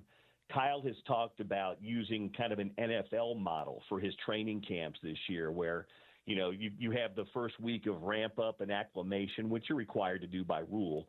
But he's taking a little bit of an NFL approach where some days are shells, some days are full contact, some days are pads and what they call thud, but not full contact. So, but you're right. I mean, you're going to limit it as much as you can because especially now with the college football season, if you're having a good season, you're not playing 12 games. You're not playing 13 games. You might be playing 14, 15, or 16 games, which is pretty darn close to an NFL season. Now, the good news is you've got 2 bye weeks, or in theory you'll have in that neighborhood. So, but I think the approach is now be very meticulous and very intentional with the days that you have where you go hard, but otherwise save these guys' bodies because the season is, as you said, long and tough and physical and violent. So I think you're seeing, the old days of going off into the desert and doing 2 and 3 a days and really pushing these guys that way. These guys come in such great shape now. You don't have to condition them anymore because they're already in conditioning and shape. You're worried about the long term now and not the physicality. But Utah's still going to run a physical camp, so it's not. They're not going to shy completely away from it, but it's certainly been dialed back from where it was probably even 5 years ago. Let me ask you about another coach because Kyle, Big 12 Media Days, was asked about, every time you pull up a Utah football preview or you listen to a podcast where somebody's talking Utah football, the first thing they talk about is the O-line. Of course, with Spencer Fano and Caleb Lomu, potential, for Spencer, according to Dane Brugler, a top 5 prospect in pro football, Caleb a first rounder, and then a bunch of experience around them. And Kyle, Big 12 Media Day, said Jim Harding is the best offensive line coach in the country. I don't know Jim well. I've interviewed him once or twice, but obviously this man is a master of his craft and probably should receive more attention than he does. What sort of information do you have about Jim as a person, as a coach? What makes him so good at what he does? Well, he doesn't like a lot of attention. So he's not one of these guys that loves to go out and do interviews. We had a great when the Harding podcast comes around, it's really good. He's got a great personality. Here's what I know. He connects with his players, Spence, and the offensive linemen love him. The guys that have played for him going back, now he's entering this is weird, but this is his 12th season at Utah. And he came with Dave Christensen when Christensen came from Wyoming, and he stayed. And I think he's had some other opportunities to go, but I think he likes working in this program, and he's got a great track record. I think his secret sauce is, one, he was a very good offensive lineman himself. He was an all-MAC player at Toledo back in the day. But he's a guy that really connects with his kids, and he's also got a good assistant. He's got a good staff with him. Isaac Asiana, for a second time, is back on this offensive line coaching staff. So I think it's the fact that he knows that position inside and out because he played it.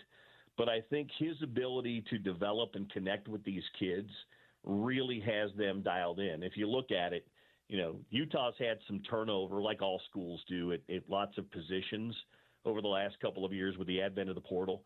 The one place you really haven't seen Utah have any turnover has been on the offensive line. And they've got they're deep. So there are some guys that could potentially go elsewhere, but they've stayed. And I think a lot of that has to do with their relationship with Jim Harding. And it is such a key to what we could see this year. And one of the other things Kyle said when he sat down with Sean and I, and he wasn't disparaging anybody, but I asked him about Devin because, of course, everyone's curious about the quarterback. And he said during his film study, he basically noticed that Devin was making plays happen last year by himself. I think he called him a one-man band. With not a ton of playmakers around him, some decent running backs and wideouts and such, but an offensive line that was not on par with what Utah has. And there aren't many lines in the country that are on par with what Utah has. How do you think that dynamic can potentially unlock Devin as he is taking a undeniable step up in competition week in and week out? I think his athleticism translates, but to that point, he was kind of a one-man band last year. He didn't have great offensive line play.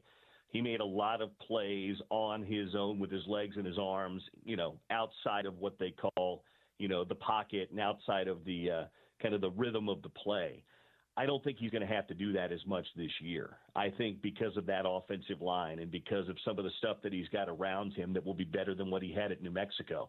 And factor in it's his second year in this offense, and he's with his coordinator again, and he's got a running back that he's familiar with and a wide receiver in Ryan Davis he's familiar with.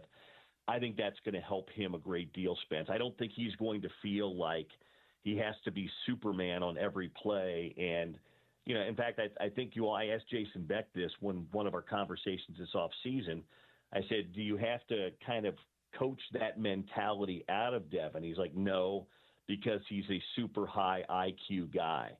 Devin has got a really good read on what the situation and what the room is. He did it a year ago. He also made plays with his teammates, but he knows what he has and what he doesn't have. And that's one of the things they like a lot about Devin Dampier is his malleability and his ability to adjust to his kind of surrounding environment.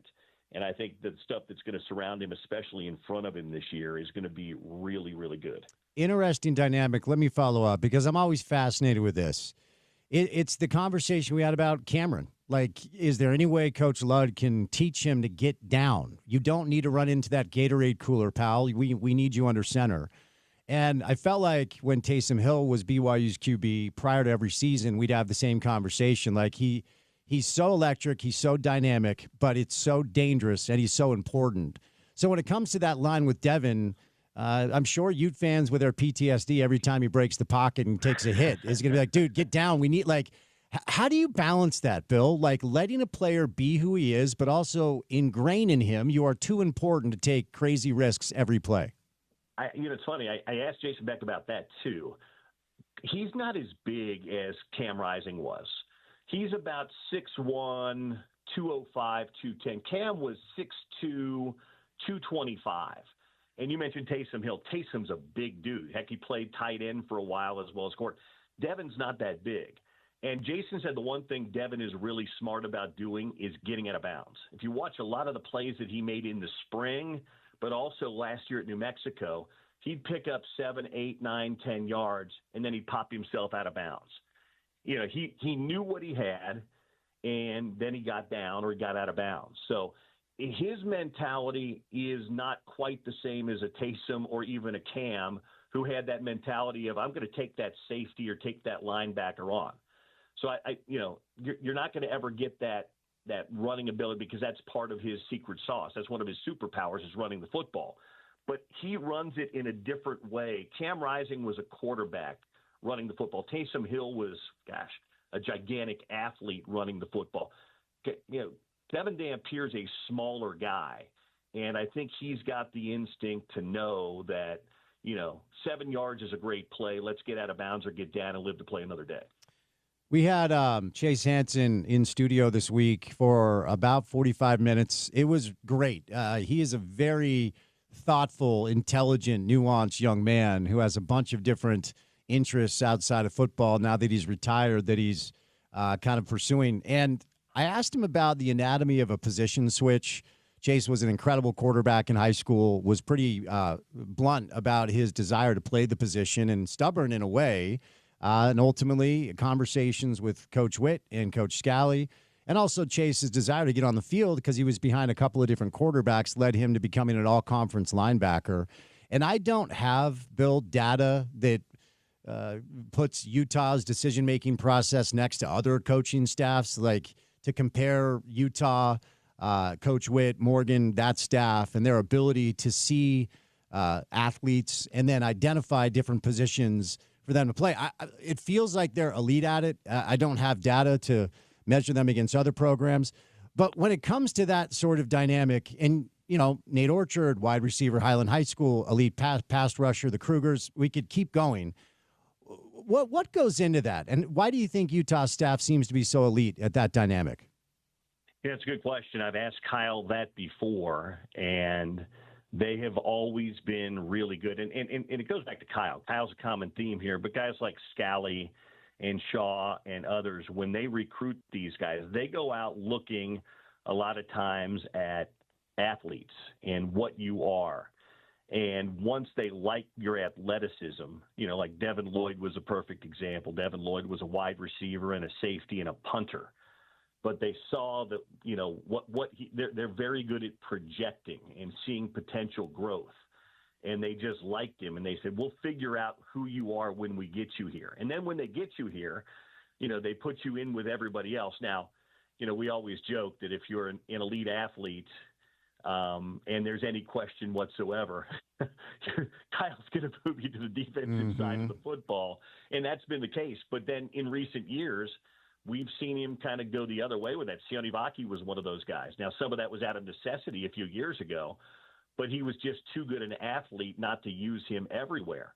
And I think that's why they're talking about guys like Smith Snowden and Lander Barton playing some roles on offense this year. I mean, Kyle said that himself down at Big 12 Media Day.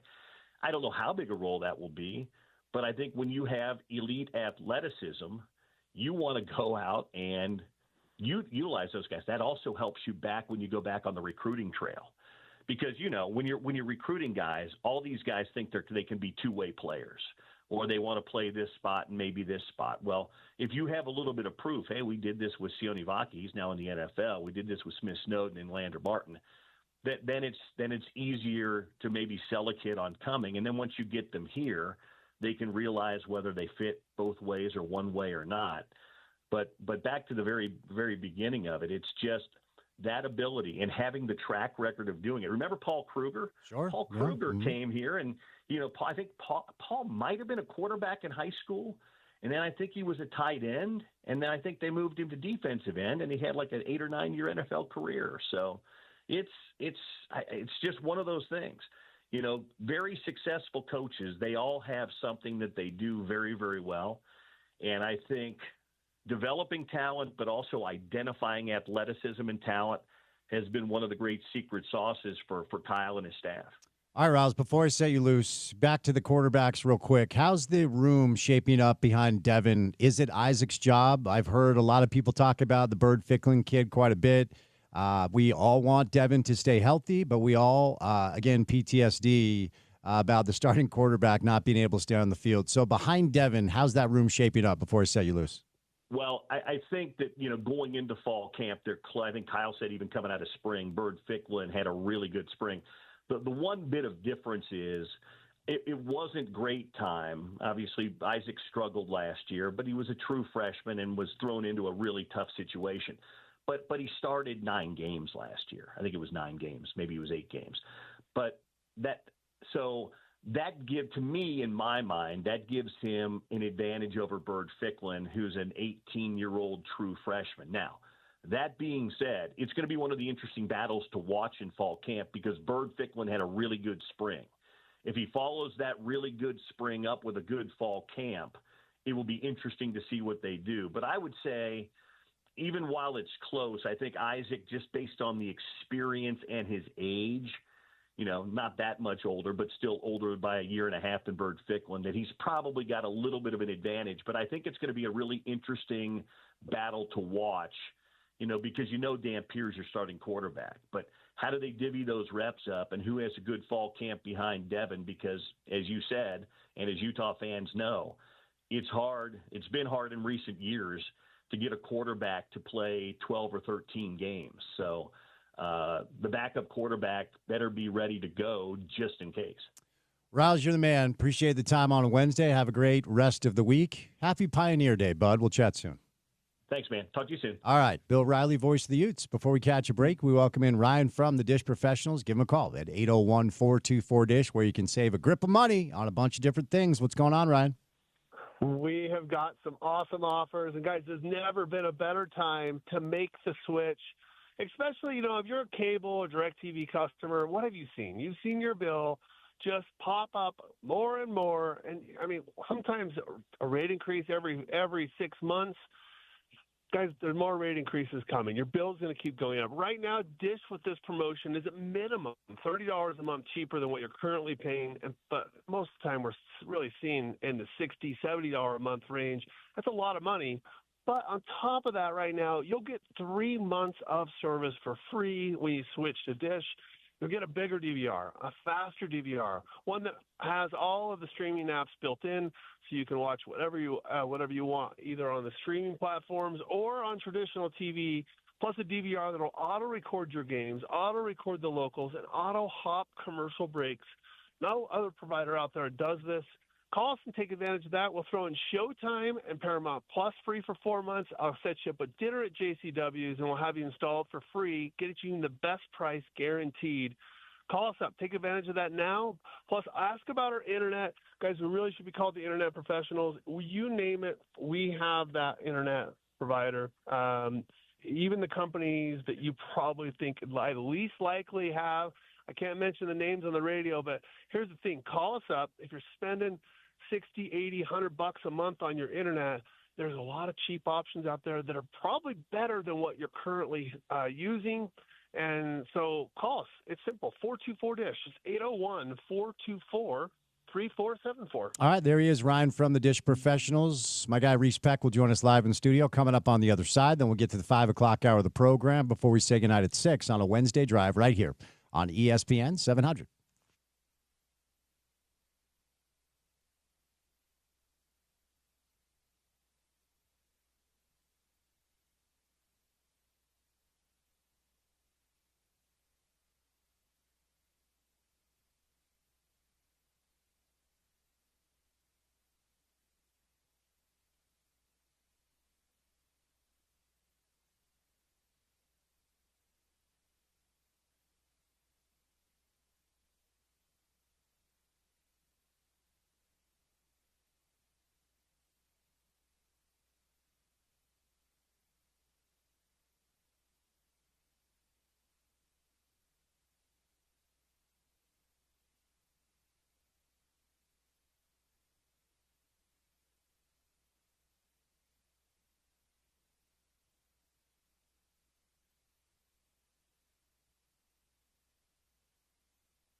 We found the radio-friendly version. Porter, well done.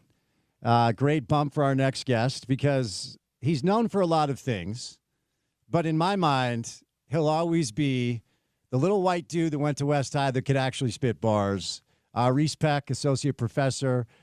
He's joined the show before, the City University of New York, local legend. But again, Reese, you'll always be the little MC that blew me away when I watched you spit back in the day. How are you, man? I'm good. It's so funny you say that. Not a lot of people know that background. No, I'm telling you, because I still have this running bit with my friends that went to West that think they're thugs and gangsters. I'm like, stop it. You grew up in Federal Heights, Matt Harvey. Calm down. Yeah. You know? And so when I got the invite, like, no, our buddies from West actually rap. We're going to go listen. I was ready to bury you.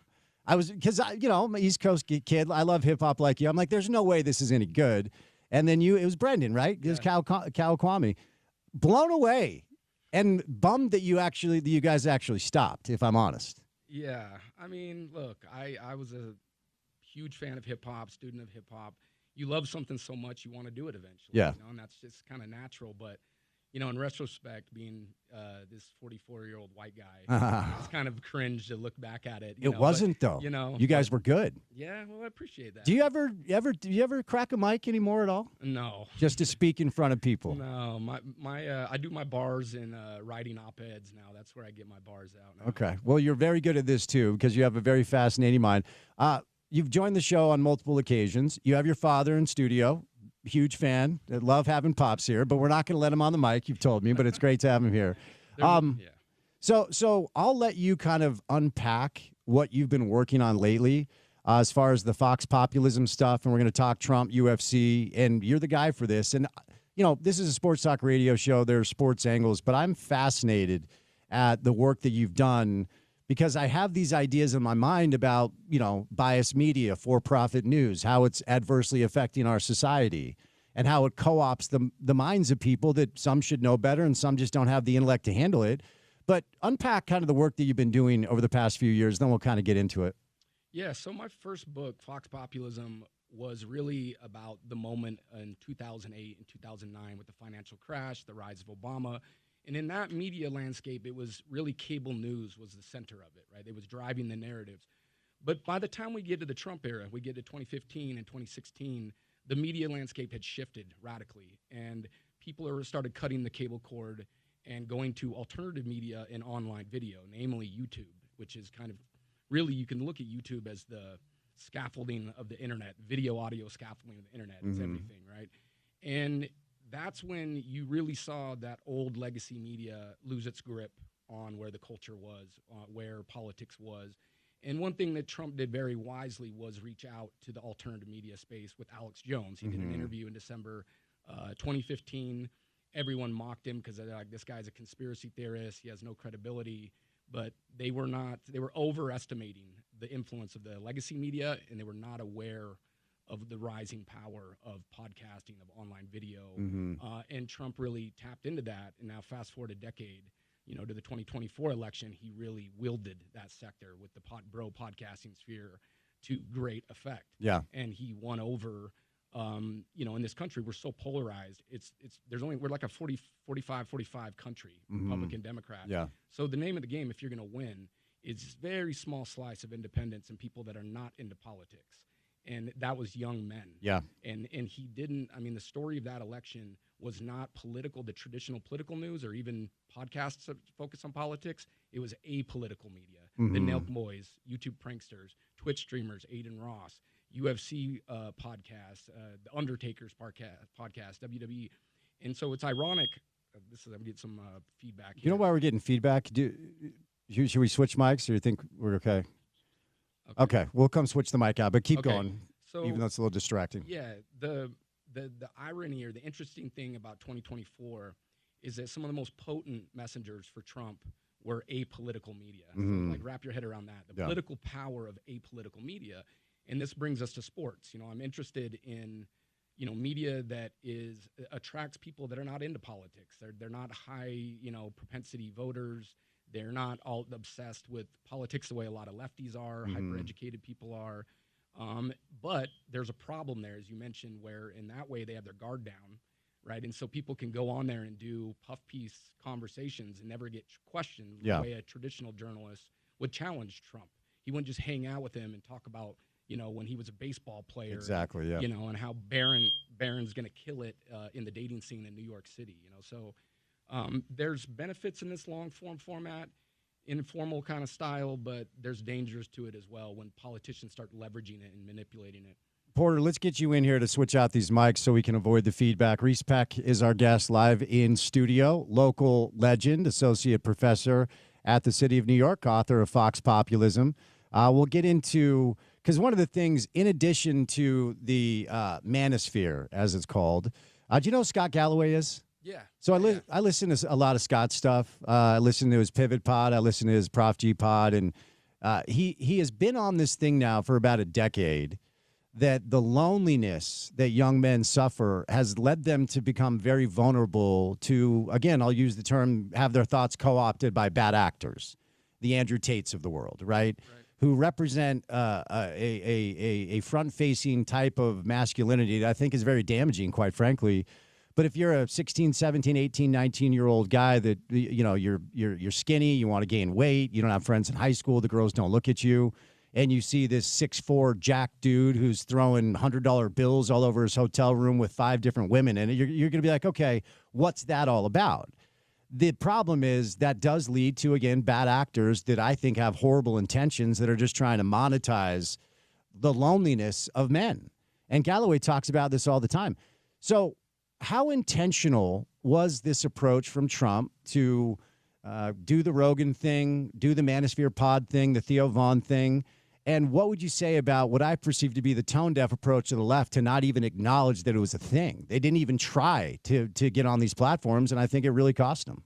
Yeah, the loneliness thing, I think there's this African proverb where it says, if you don't incorporate the young men into the tribe, they'll come back and burn the whole tribe down. Right? So if you allow them, if you don't speak to them and you don't try to get them to kind of adopt what we would see as healthy standards of masculinity, social behavior instead of asocial behavior or antisocial behavior, someone else is going to fill that vacuum. Someone else is going to speak to them if you're not speaking to them.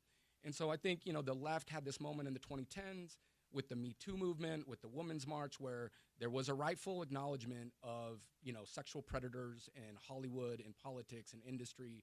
And they were right to focus on that. But I think you can chew bubblegum and walk at the same time. You can focus on sexual harassment, gender inequalities, but you have to also still speak to young men. And the funny thing is the person that was speaking to young men was Bernie Sanders, and guess who had Bernie Sanders on his podcast? Joe Rogan. And guess who said he was a Bernie Sanders fan? Joe Rogan. And what did he do? They bashed him severely, right? Right now they're complaining, about or talking about the left needs their own Joe Rogan. Well, the left had their own Joe Rogan. It was Joe Rogan. Yeah, right? yeah, true. And you guys stigmatized him, bashed him because he's got muscles and he likes fighting, and there's some elements of his embodied identity that look like a meathead or a jock. And then you demonize that. They slurred Bernie Sanders supporters as Bernie bros. Like that was the slur. So, I guess that's my problem. It's like, you can critique toxic masculinity, elements of masculinity, or people like Andrew Tate, right? Sure. Right, but you have to provide an alternative, and that's what what's his name, the NYU professor that you like, Scott Galloway. Yeah, that's what he's arguing for. Yeah, right? You have to be a proactive, assertive definition for them. You can't just say, "This is bad. Don't be like Trump. Don't be like Andrew Tate." You have to give them something in a substitute for that, right? So, that's the way I kind of look at that. The bro podcasting sphere, I think, in terms of the strategy, it was brilliant because they did the math. They go, who are the movable voters? They're not middle-aged people. They're not these voters in the suburbs. The Kamala Harris campaign had this fanciful idea they were going to turn Republicans into Democrats. Yeah.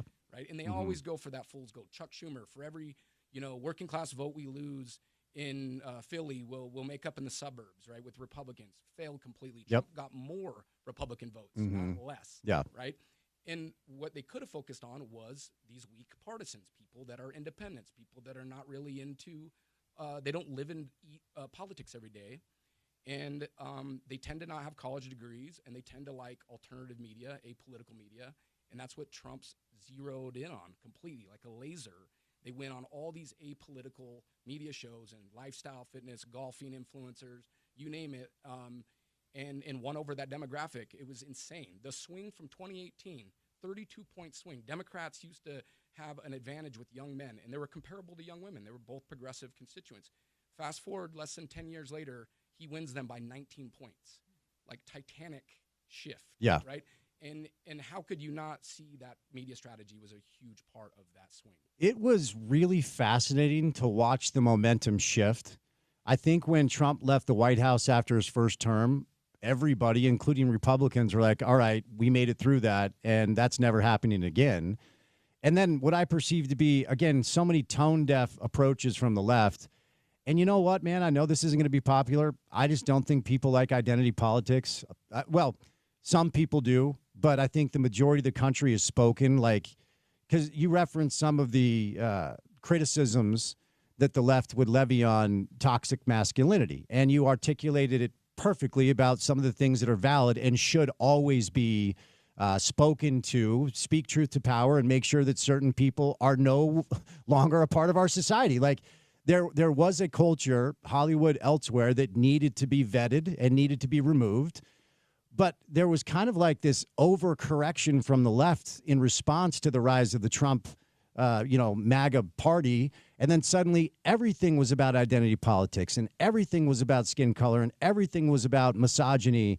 And people like me that do this for a living are approaching a microphone every day. It's like, I hope I don't say the one wrong thing to piss off the left to come call for my job. People don't want to live that way. Yeah. So it was like this combination of an intelligent approach from Trump and his people to capitalize on this ecosystem, and an extremely tone-deaf approach from the left that, to me, basically laid out the red carpet to put Trump back in the White House. Yeah, I think that the issue with the left is that they're anchored to the college-educated, and that's the culture that their whole movement is built around, at the center of. And hyper-educated people that are like me, in the media, journalists, tech people, lawyers, they obsess about language because that's what they do. They're language manipulators. They're always obsessed with language. And what they assume is that everyone else is obsessed with language. They put as much stock in that as they do, and they don't. Working class people see things more contextual. They give people more good faith interpretations, right? They see it as like, what are your intentions? And so it really rubs a lot of people the wrong way, including people of color. I mean, Trump won Hispanic men. He won more black men, right? It's not just white guys that are alienated by this hyper-educated, politically correct culture. And it does the opposite. It's like, if you're about anti-racism and you believe in that cause, you can't come across as an elitist that condescends to people, right? Yes, like, well said. It'd be one thing if the person telling you that is in a labor movement and they're a union guy and they're saying, you can't be racist to our brothers and sisters. We need to unite so we can get better wages and things like that. But when it's coming from hyper-educated, kind of egghead people, you've turned anti-racism into a badge of your elitism. You've turned critiquing sexism as something that comes across to a lot of people as intellectual condescension. And I think that's a huge part. I think those issues matter, but it's like how you do it. Like Jesse Jackson was an African-American politician, the Rainbow Coalition, but that was a working class campaign when he ran. And he talked about issues of race and gender, but it didn't come across as elitist. It came across as populist, right? So I think the Democrats have learned in the wake of yet another Trump defeat is that you can see them toning it down, and they're focusing more on bread and butter issues. The issue of affordability, it's more of an economic populism message that Bernie innovated in 2016. I think they've kind of learned their lesson on at least thinking about that tone and obsessing about those divisions. And in particular, there's a way to talk about it that doesn't reek of college campus culture. 100%. And look, I am well aware that a lot of these narratives have been pushed into mainstream society by what I perceive to be right-wing politics in a way that is a little bit irresponsible. Like, does anyone really believe that men should be able to play against women in sport? Like, does anyone really believe that a man should be able to get into a UFC ring with a woman the same way? No one really believes that. But one or two instances of trans people playing sports in women's ecosystem suddenly turns into, this is a pandemic that is coming for your kids at school when you drop them off. And it's not. Any decent person knows that.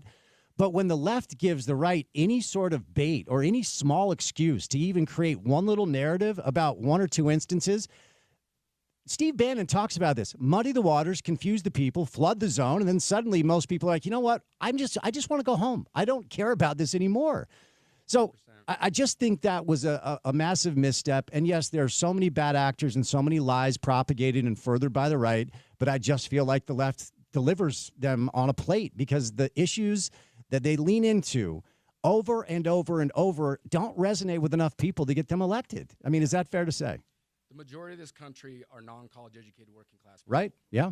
So you're not going to win in democracy when you're only catering to a small segment of hyper-educated middle class people. Yeah. Period. Yeah. I don't know where the Democrats, how they haven't got that memo, but yet they just keep making the same mistake over and over again on who their media targets and appeals to, who their political campaigns appeal to.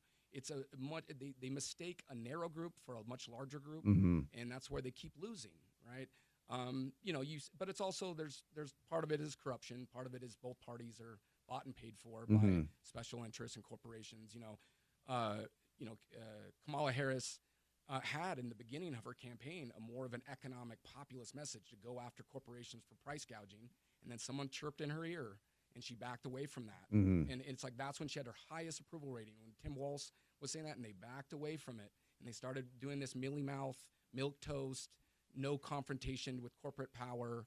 And then so in the lieu of that, young men say, who's the anti-war candidate? Who's the anti-corporate power candidate? It seems like the right is. They're the ones that seem like they're going to do something and take on the elite and the powerful. Yeah. Right? And so as long as the donors, Democrats keep getting that same donor money, it's hard for them to truly be populist, like in a sincere way. Yeah. Yeah. Well said. The other interesting angle that the Trump administration took is leaning into, and this is similar to the Manosphere podcast, the Bro Pods, UFC, football. Trump really does use, and Shane Gillis hosted the ESPYs. It was hilarious. He doesn't know anything about football. He doesn't know anything about sports. He doesn't know anything about anything, if we want to get down to it, outside of media manipulation, and obviously a master at selling his message. Whether it's true or not, people buy into it, so it is what it is. But I played in a golf tournament last week, and it was a Utah alumni golf tournament, and it was for the fraternity house raised a bunch of money. And there were fraternity students flown in from all around the country based off of their philanthropic efforts. They'd raised a bunch of money. So we had USC kids, we had Arizona kids, we had Utah kids, Trump hats everywhere. College kids, Trump hats everywhere. You turn on a UFC event, Trump is there oftentimes. He's talking about a UFC event at the White House. And, football is a little bit of a different cultural approach than basketball is, like the NBA is. There's very different kind of cultural approaches. Trump is now claiming, and I think a lot of this is muddying the waters and distracting from some things that are going on with him right now that aren't a great look, that we'll probably not talk about on this show. But he's talking about blocking the Washington football team stadium deal unless they go back to the name Redskins. They're not going to do that, and nor does he give a rip about it. We know what he's doing if you pay attention.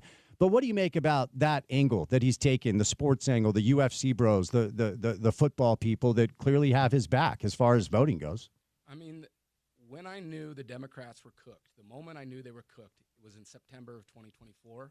I was skating in San Diego with my two boys like we do, and I saw this Latino punk-style teenager with a metal spike belt with a MAGA hat bouncing as he was on a skateboard. I was like, if they got this kid, the Democrats are cooked. Yeah. So it's a similar thing. All these young men with MAGA hats on. I think Trump is very much, he has a skill of P.T. Barnum, right, the old circus promoter. He doesn't get you to change what you think, but he dominates what everyone's talking about. Yes. Right? Yes, he does. And that's its own superpower, right? And so, and there's moments in political history where culture plays like a special role, right? So we came of age in the Bush era in country music. It wasn't sports, it was country music that helped drive everyone to support that invasion, right? Toby Keith will put a boot up your ass. You're good. You're good. Okay. Ass is good. But I really think since 2016, sports has been, not music, but sports has been that apolitical sector that's had so much political power. Interesting.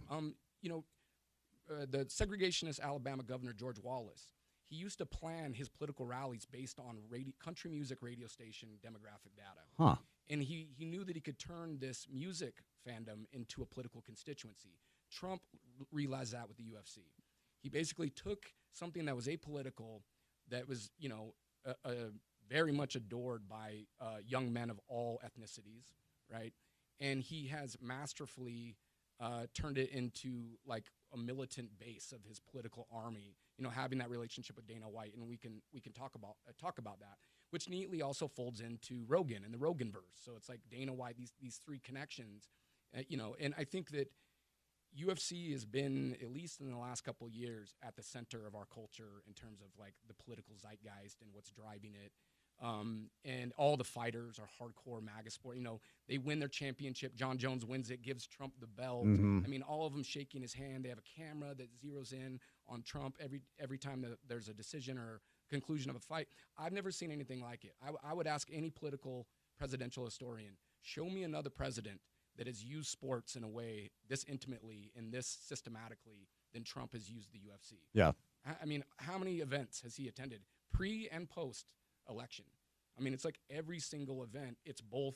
And, Bill Burr made a joke about this. He's like, I came to watch the fight, and I find out I'm in the RNC convention. Yeah. And it's ironic that in the 2016, it was Republicans that were complaining about sports and politics. It was Kaepernick. It was the Black Lives Matter and the NBA and LeBron and all that. Yep. The inverse, the mirror image of that has happened, and they've alienated a lot of like Democrats or independents because it's so explicitly used as a political vehicle for Trump at this point, the UFC. Yeah, and to his credit, I mean, masterfully is the right way to put it, because that's how he's gone about it.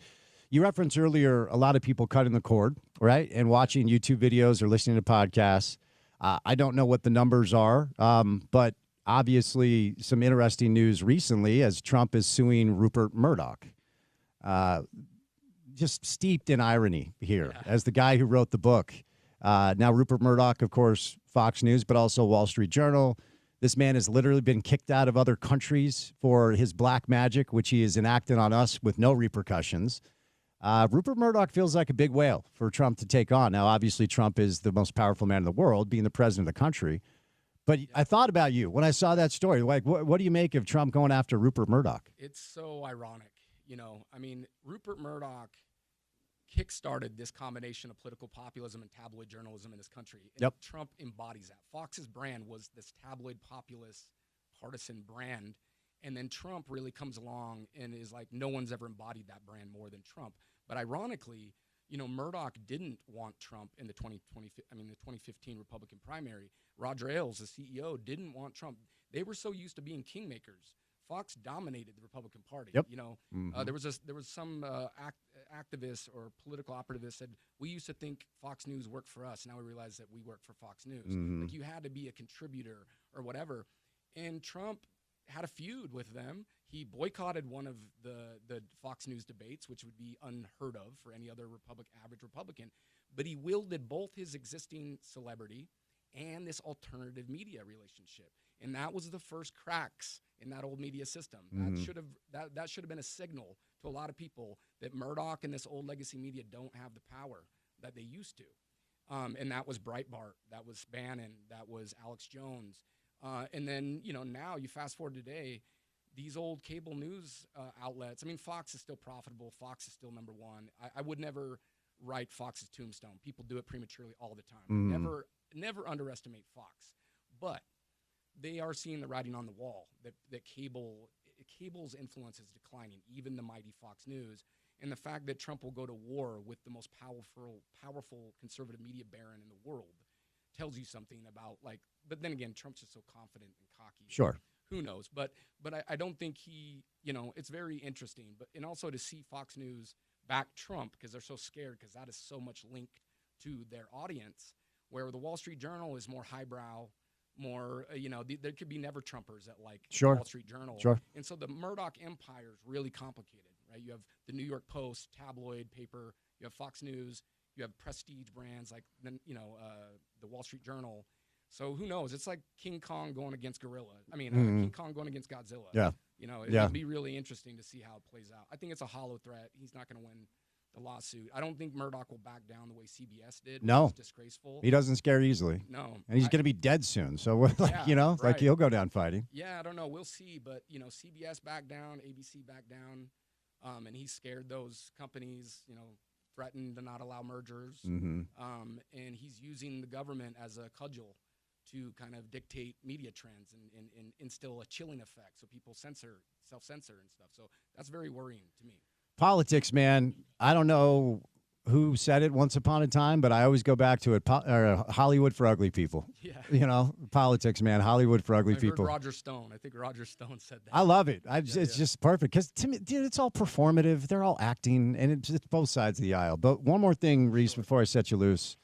You went over to the UK to speak to some people over there as a result of the work that you've done. How is our current political climate perceived abroad? What's your experience like when you go speak in other countries? So I gave a talk that was sponsored by the U.S. Embassy at the University of Southern Denmark. And it was a crowd of all Danish people, and it was about entertainment, the entertainment quality of American politics, exactly what you just kind of referenced.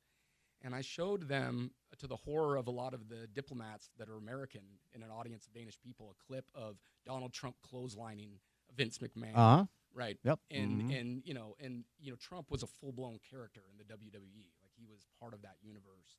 And their eyes were just wide open. Like, the European mind can't wrap their head around like a lot of elements of American politics. Now, that's different than the UK because, again, Murdoch had his imprint there, right, with the tabloid The Sun, the News of the World. I mean, he dominates UK politics with the same kind of sensational tabloid partisan style.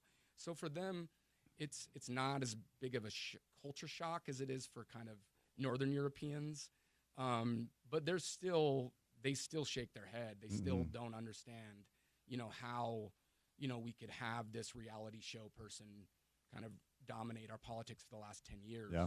I mean, the history books will show this has been the Trump era. Yeah. I mean, he has defined politics for the last 10 years. And so, I think that they don't quite understand.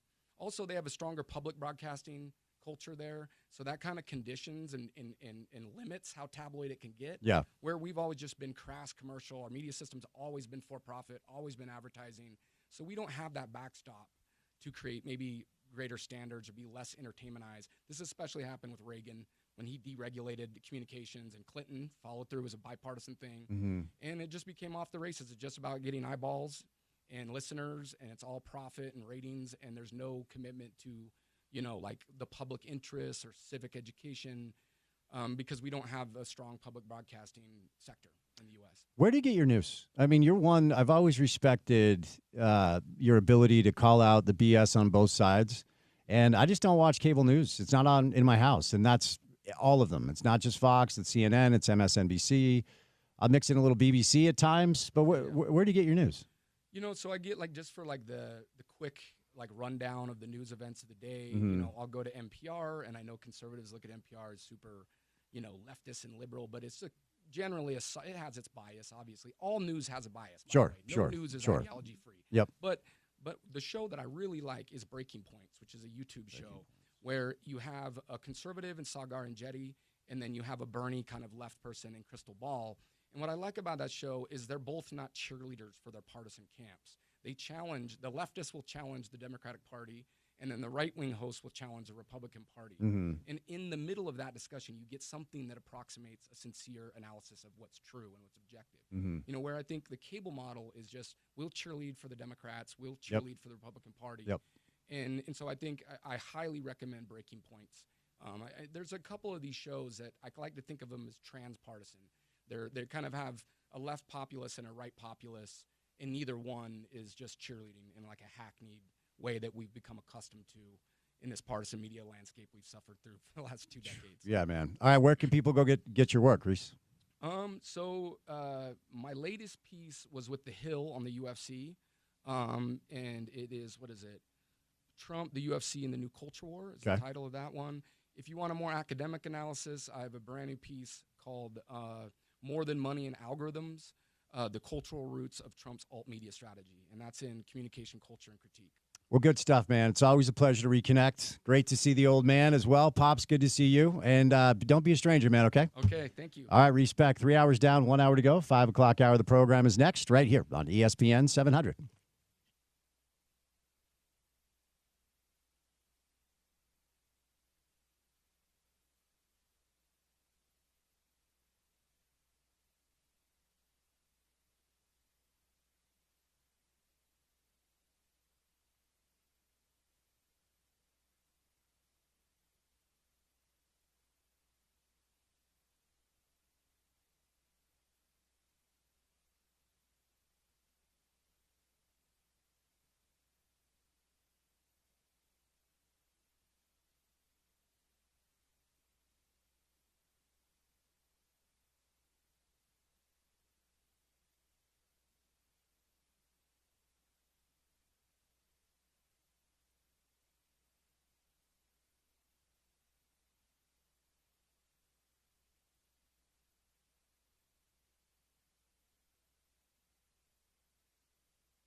All right, wrapping up the program for the day and the week. It's a Friday for us. Hopefully it is for you. Hopefully you get the day off tomorrow for Pioneer Day or Pie and Beer Day, whichever one you celebrate. So we're off tomorrow. You're going to hear a best of the program coming up on Friday. We'll be back with live programming on Monday for your regularly scheduled situation. So there you go. We will not be back live until Monday. Of local interest, RSL welcomes in Chicho Arango and San Jose coming up on Saturday. The Royals will be taking on Orlando. So a little soccer over the weekend. Pennant races in the world of Major League Baseball. Some NFL news is Russell Wilson will be starting for the Giants, and not Jackson Dart, but at this point, kind of high speed out of college football, 38 days away. Oh, hello in there. How are you? What's up, dude? There he is, Porter Larson. Hello, Cowboy. What you look like you have been busy today. What's going on with you? Yeah, I was busy today. I thought I'd be done in time to get back in time for the show, but had James start things off because I was a little preoccupied with some livestock. So listen, there's not a hard out with those guys. We don't really operate on a clock. So yeah, that's not how that works. So, but I'm here, and I'll be here next week too. All right, man. Well, good to see you. Good to see you. Glad you made it safe, and glad you have that skill set. I don't know, like if you invited me to go work alongside, I don't know that I would be much benefit. I'd love to see it, but I put you on back of a horse and say rope that cow. I don't know. I don't know that I don't know would if you go get well. it done. It's like Seinfeld's old bit when he went horseback riding and said, "So what level rider are you?" He's like, "I don't know, 0, whatever Right. the lowest is." I've ridden horses before, but not like with a task to accomplish. I just let the horse take me where he wants to go. Well, that's usually the best way to do it. Then you're not working. All right. Well, appreciate James filling in for a little bit. Glad that Porter's back. We will say goodnight. Reminder, we are off tomorrow, and then it's a best of show on Friday. So special thank you today to Matt Brown, Chris Camerani, Bill Riley, and Reese Peck for any of the sound you may have missed from the show today. Go to the website, which is ESPN700sports.com. Download our mobile app and take us on the go. That ESPN 700 app is available in the App Store and the Google Play Store. And then finally, for what we do in our space every afternoon for 4 hours long, check out our podcast page. It is called The Drive with Spence Checketts. It's available wherever you get your shows. While you're there, please subscribe, follow along, say nice things in the comments, and give us all the stars. It actually helps the show if you take the time to do that. For Porter, I'm Spence saying goodnight.